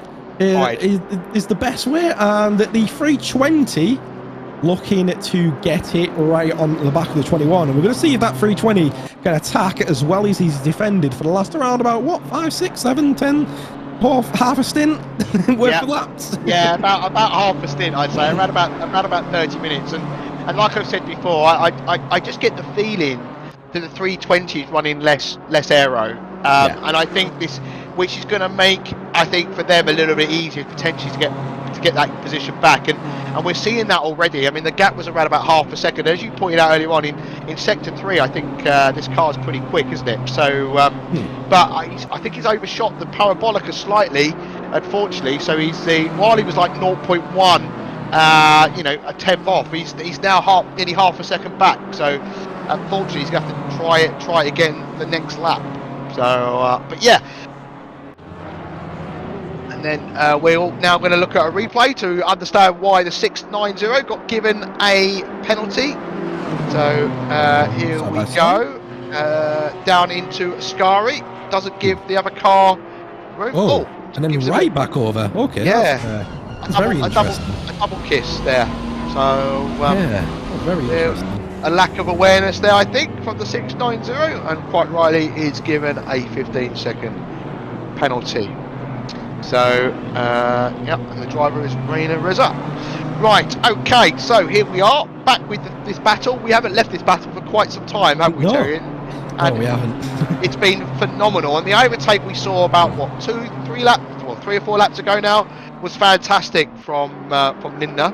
But he hasn't, like, left him, has he? Which is what the question you were asking, wasn't you? Yeah, so Linda hasn't been able to pull away, and I did say that the differential isn't that big in terms of pace between these two drivers, and it looks like it isn't. It really isn't. Like, the only reason that Linda really got that run onto Sazinoff was just because of a different line. And now we're seeing Sazinoff, who is in similar pace. We're seeing we're seeing Daly trying to defend off, or rather attack onto Brett. It looks like he's actually made the position up into 22nd place position in that 769 car, past the number 7. That's that number 7 that had a couple of incidents going through the Lesmos and ran it into the gravel. So it looks like hasn't been able to recover all of those positions that he did lose, or rather that team did lose in the number 7 car, but he's still finding some battles down in the grid. Tell you what though, there's been battles up and down this grid. It's been absolutely beautiful to see. Like, Linda still trying to hold off Sazinoff. Like I said, he's now defending rather than attacking. But Sazinoff, he might be running lower downforce, but the lap times are pretty similar. So even if he isn't running lower downforce, it's not really getting him anywhere. These two cars are pretty much set up the same in terms of pace and setup by the looks of it. Yeah, I just want to draw our attention to the battle for P9 and P10. So I was touching on them earlier on. Marek Vons, the RCI Esports Red Car 796, is making some really good headway onto the back of Riley in the 222. That gap has slowly come down. It's now under half a second. So we've got 2 battles really to keep an eye on. They're really making some headway, the RCI guys, and they're only 4 positions back from when they started.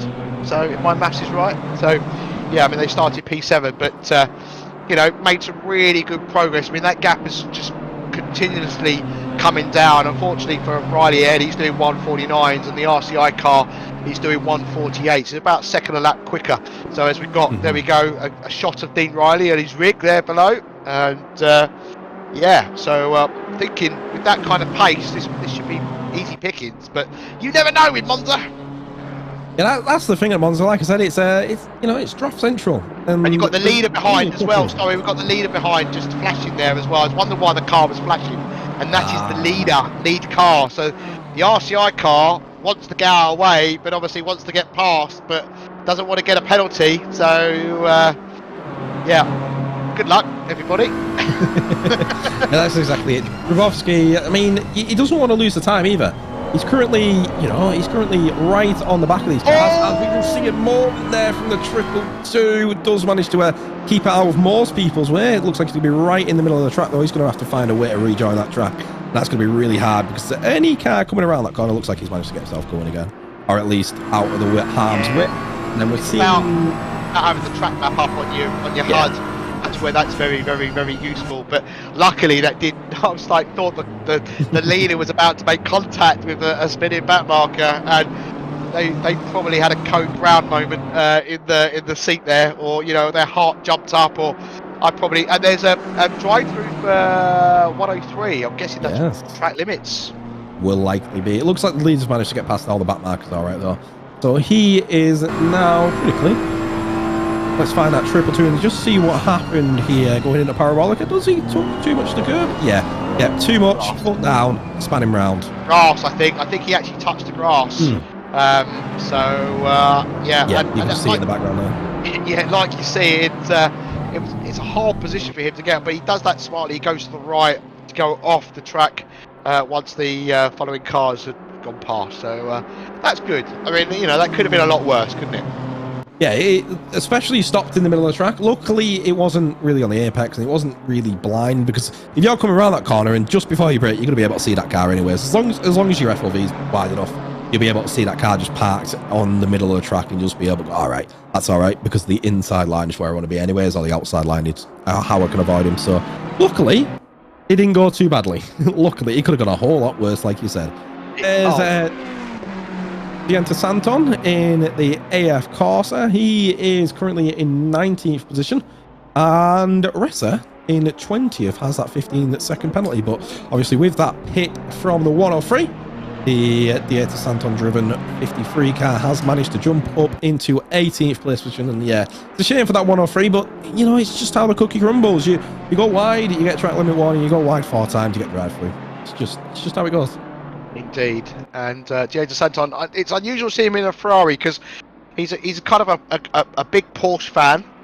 He's normally got quite a bit of pace around him, so it's a bit of a shock to see him this far back in P18. But he's got Rainer Reza, who's also a man I know who races ACCSS, ACC Sim Series, and Reza is 1.6 back, but as you say, he's got a 15-second penalty, so isn't probably going to make any progress for the rest of this race. We've just got over 20 minutes left.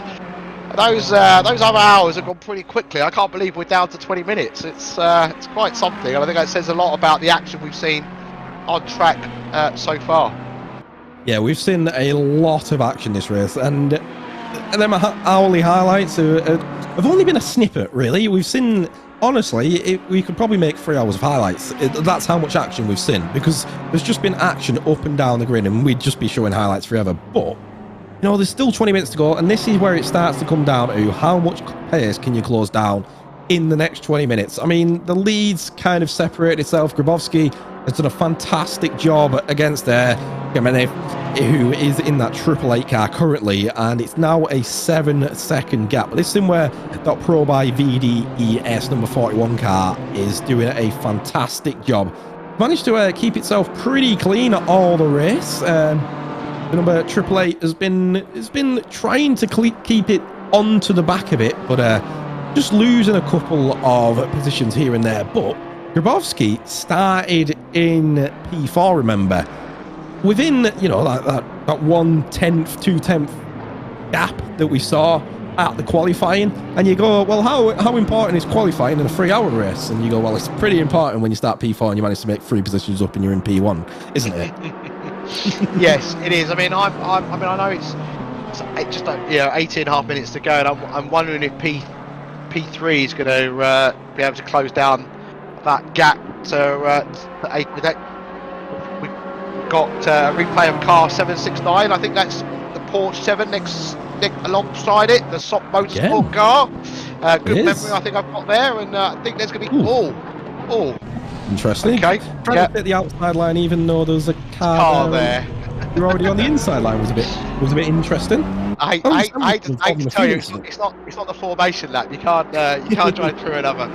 Yeah, I'm just wondering whether P3 is gonna go for P2. There's not a lot of time left, but it's only a 4-second gap. Anything can happen.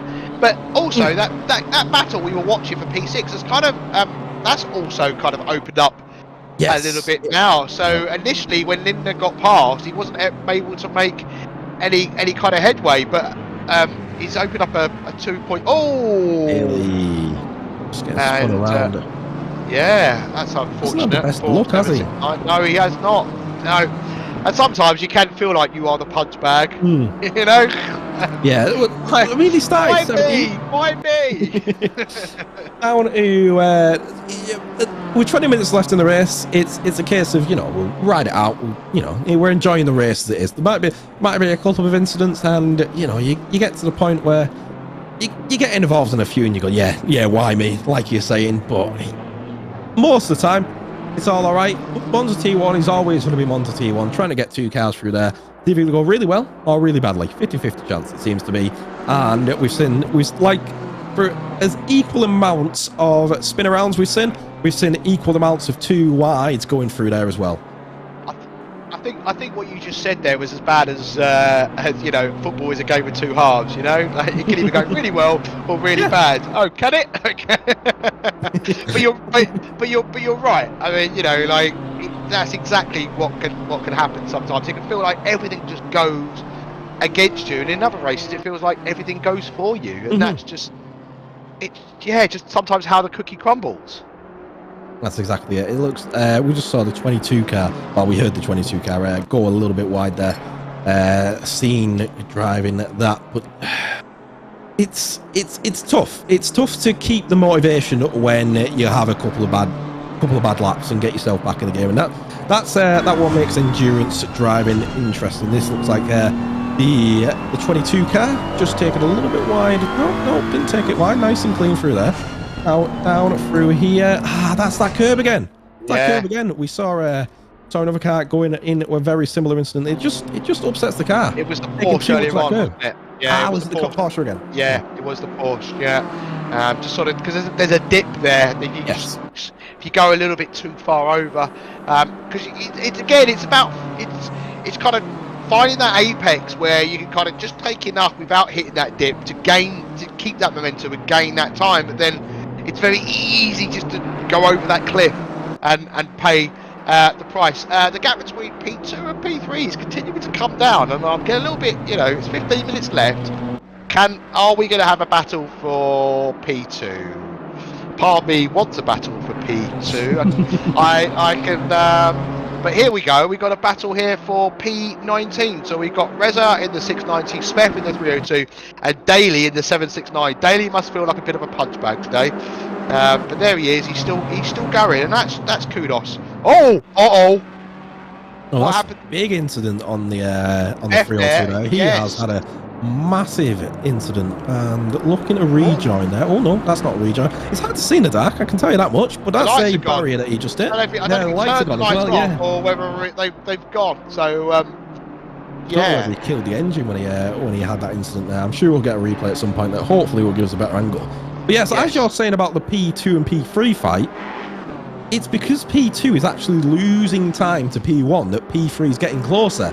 I've just seen that P2 has lost around about 3 tenths this lap, whereas P3 is actually gaining 2 tenths on his last lap. So, P3 might be able to close down that gap onto P2, and you might get your fight that you kind of half wanted. Hopefully, this will be that instant there. Yeah. There's Speff on the right-hand side. Ooh. Oh, he moves over. Yeah, just a little bit, and then straight into a barrier at some point. We're about to see in a second. Yep, straight over there. Scary. I think that's a turned-off engine there that's actually caused that. Probably stalled the car, turned it off, and then that's why the lights flickered. Because I don't think we get damage from lights. It's only if you turn the engine off that we don't get the lights. So looks like Speff had a bit of a nightmare there going through. Oh, car 33 has just done a 147.7. And the AAA ahead has done a 148.6, so about nearly a second faster, 9 tenths faster that time around. That gap is around about 2 seconds. I might be getting my wish here, Terry. You know how they have commentators' curses? We might have commentator wishes for P3 and P2 fights, maybe. Hopefully, fingers crossed. I probably cursed it because it's me. But that's interesting that you say 147.7 from Mickley in the number 33, because the fastest lap we've ever seen in this race is a 147.5 currently sat on board of that 888 car. So it's only 2 tenths slower than the fastest lap in the race, and it's only 1 tenth slower than the fastest lap on that car in the race so far. So Mickley really putting his foot down in these last 12 minutes to try and close down the gap. He's probably like you. He's like, well, you know what? I'm within 2 seconds. I've got 12 minutes left on this race. Let's get my foot down. Let's keep it consistent, and let's see if I can start chunking away. Because Kamenev, again, losing 4 tenths a lap. Yeah, it's great to see that even with 12 minutes to go, that the focus is on. He's got a back marker ahead of him as he comes out of Ascari. The back marker, sorry, not Ascari. The back marker kindly runs wide on the second part, and we'll see if he's going to continue to bring that gap down. And what's also impressive, really, is the top three are only 12 seconds apart. Yeah, they've been, the top three have been within that gap for the last 2 hours, 2 hours and 40 minutes nearly. They have been right on each other's back, more or less, in terms of this race. And, we've seen cars that have been up there, and that will likely be that top three. I'm just double checking. Yeah, they are within that top five that qualified really, really close. And the other two teams that were up there have had issues halfway through the race or so they've dropped down the grid a bit, and they are really the ones that have been right at the peak of that qualifying. And we're just seeing, after how close they were, how close they are in the race. And it's just shown that 10 seconds is really all that's been gained in pits or from inconsistencies. So these teams have really deserved where they've got to at the moment. Yeah, that gap is continually to come down. I'm watching it, and it's just being eaten away at. We're now around about 1.6, 1.7 seconds. So, they've done 92 laps. The top 5 cars are all on the lead lap.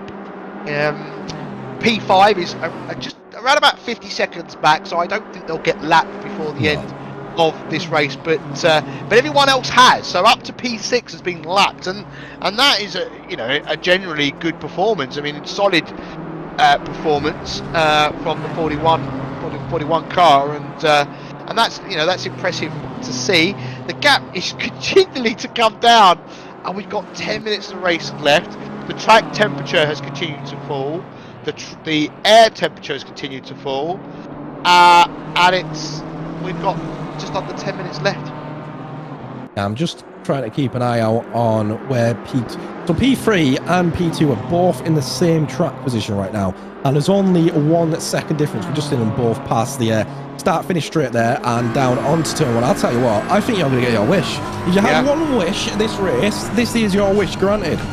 Yes, yeah, and I did say it would happen, didn't I? I kind of said that you'll find a battle at the end. It's it's not for P1, but we'll take it. We'll take this one. So battle for P2, that's good enough for me. Yes, it is a battle for the podium, and you can't deny that. And every single step up that podium, you're going to be happy with, aren't you? I mean, like you were saying earlier, do these guys just be happy with P5? Well, no, Mick doesn't. Mick is not happy with P5.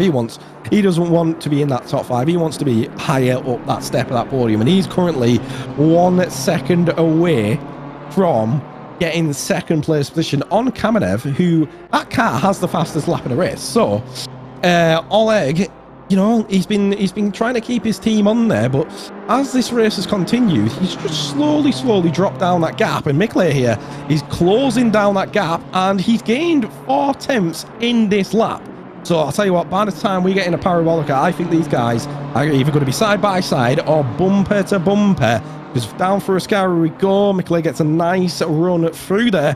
Right on the back, you can already see him trying to get in that slipstream on to the left-hand side of the track there as we go under the lights at Monza and into Parabolica. And we're going to see Mick try and close down that gap that he's been able to do so every lap beforehand.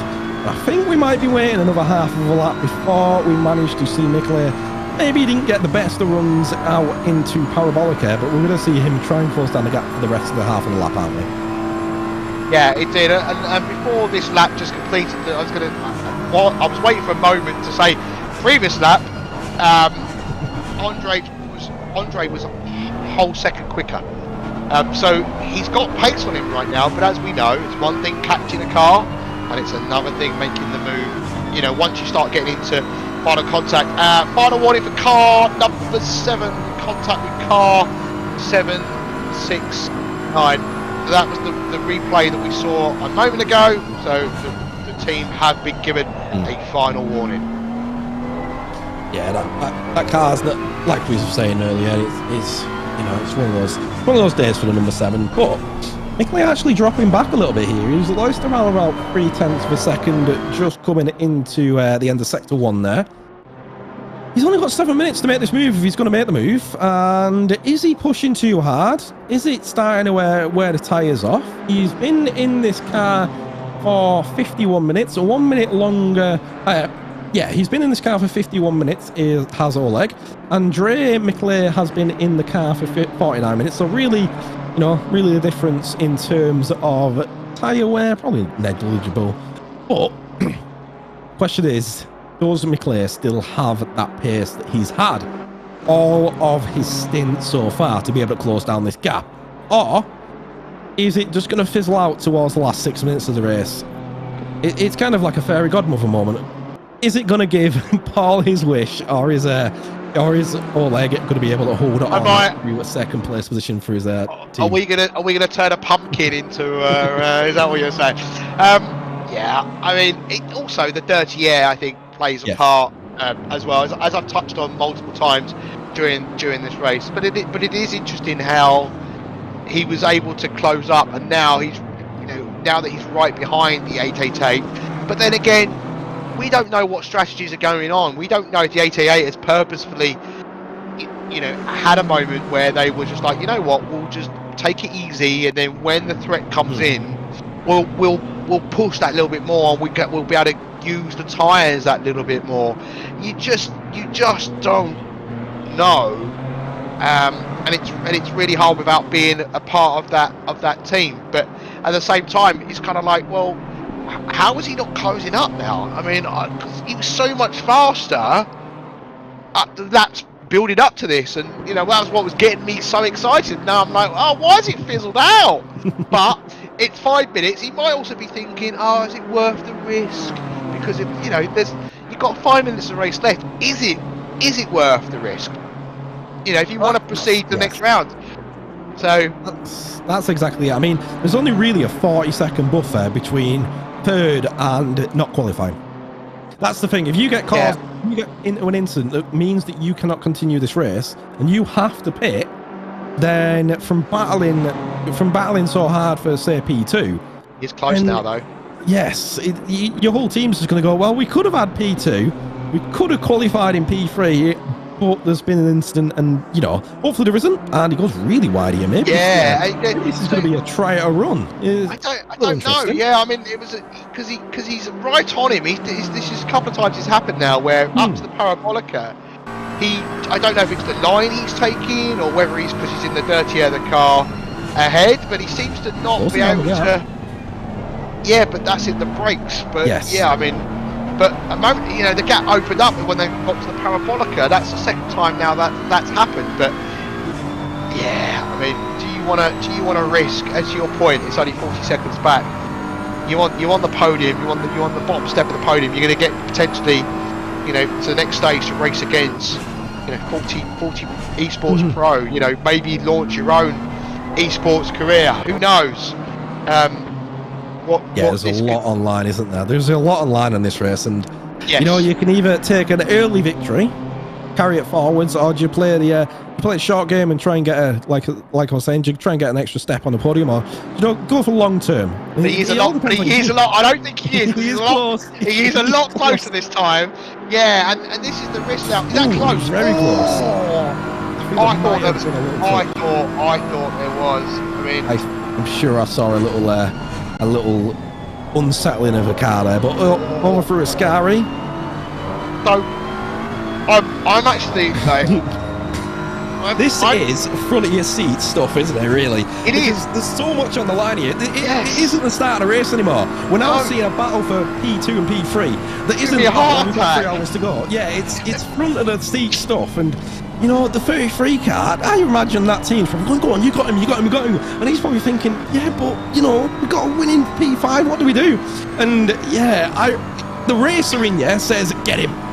The long-term strategist goes, well, we're still in P5, so what side of your mind takes over? Is it the racer side, which I'm probably is going to be. It's probably going to be the race fan, let's be honest, for sim races. And Mickley is closing down that gap. And yeah, like we were saying earlier, though, it's very hard to overtake going through Ascari. And that's where you caught up there. Like, even have caught that up on T1, he'd have been like, yeah, I'm going for this. But it's a Scary. Like, trying to get it right on the back and make a move for a Scary, you know that's not probably going to end too well. So, in turn 1, yeah, okay, I'll try and make the move. But, yeah, will Andre, in 2 minutes, around about 2 laps time, manage to get himself a higher step into this podium? Who knows? But it is front of your seats battling. Can I just highlight the fact that the leader, who's about 11 seconds ahead, is just making his way through about 4 or 5 back markers. These guys are not that far behind, and the back markers are just coming up to a Scary now. And these guys aren't that far behind, so it's all right being a race leader and you're not battling with anybody to get past the back markers. And that gap has come down to around about 10 seconds now. So the leader has lost some time, and he's still trying to get past one of them. And there's a yellow flag, there's a car. Oh, that was 796. Oh, that's the RCI car, isn't it? The red one. Yes, it is the RCI Esports red car. He's had a moment, and here we go. That's Scary. Yes, no leg now. Kamenev looking for the inside line. Oh, contact onto Kamenev, trying to defend that inside line from Mikler. A little bit of elbows out coming out in the last 2 laps of the race. And yeah, you remember how I said, is it going to be the long-term strategist or is it going to be the racer? It's the racer that's taking over in the 33 car right now. You can already see a bit of damage on the AAA. Don't ruin the races. Not seeing that go too well. Here we go. The number 33 car looking for an inside move on the AAA. This might be the move into the second step of the podium. The AAA actually having a run off track there. It does retain the position. That might be interesting. I think he might need to give that back. Yes. Yeah, I think he needs to give that position. Yeah, the 33's flashing him between those. Let him know. Yeah. Yeah, he held on to that position by going off track, so... there we go, it looks like AAA might get past here anyways, because he's going to probably break a little bit there. Oh, no. 33 not giving him back easy though, is he? And off the road again. Does lose the position though. But yes, the AAA losing second place down into third, and the 33 up. I mean, wow. As a commentator, I need to say, I should stay impartial, but I was worried for both of them because it's such high stakes at that particular move, and I was really surprised. I mean, you're going to get to the next round, and then they were looking the defensive were just aggressive, and I just thought that please don't, because we've seen it a couple of times in the T1 this season, but the leader is coming around to finish the race, about to finish the race, and coming around through Parabolica for the final time on this white flag lap, the final lap of the race. Denis Grabowski leading the car across the line, picks up the checkered flag in the Simware.pro by VDES. 41 BMW there, and then in second place position we do have Andrea McClare, and managed to finally get that position on the 888 car of Kemenov, who is in third place position. Marcus Walter in the team racework.com number 91 car, about to come across the checkered flag in the 91 car. Tell you what, there has been some absolutely fantastic racing from all of these drivers. Matteo Berticini in the mixed wheels 958. They are the provisional qualifiers. Obviously, it all depends on the stewards' decisions on incidents, if there is any pending.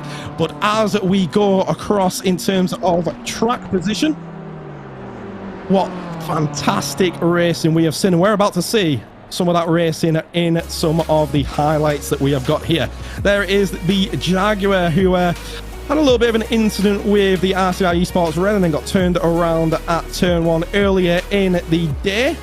And then the number 7 Porsche, which we've seen a lot of today with the 181, as we see them closing onto the back marker of the lime green BM number 7. Just trying to keep his way in, but contact coming from the 81 onto the 7, and the 81 getting a penalty for that. The 690 closing down on to the Sean Clark Racing BMW ahead, and then we see them go too wide into the right hander, and a little incident again in the same corner. The Sean Clark Racing getting turned around, and then turn around the 690. a little bit of a to and fro there in turn one. It seems like turn one, like I said at the start of the race, was a massive action point. We've just seen the McLaren try and make a late move, does manage to get it stuck in, and a 720 ahead, and that's one of the cleaner ways to get through at that turn one fight. And then we're seeing that lime green 39 BMW, and this was when he went off track and ran into the back of the number 7, and the number 7 picking up damage from that incident, and the 39 getting a penalty for his troubles. And now we see that number 7 finding the wall and then finding the gravel trap on the left-hand side there.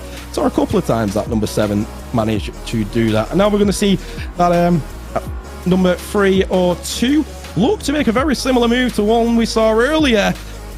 Again, not playing out too well for either of the cars. The 690 picking up considerable damage there. Now we're going to see that number 7 again.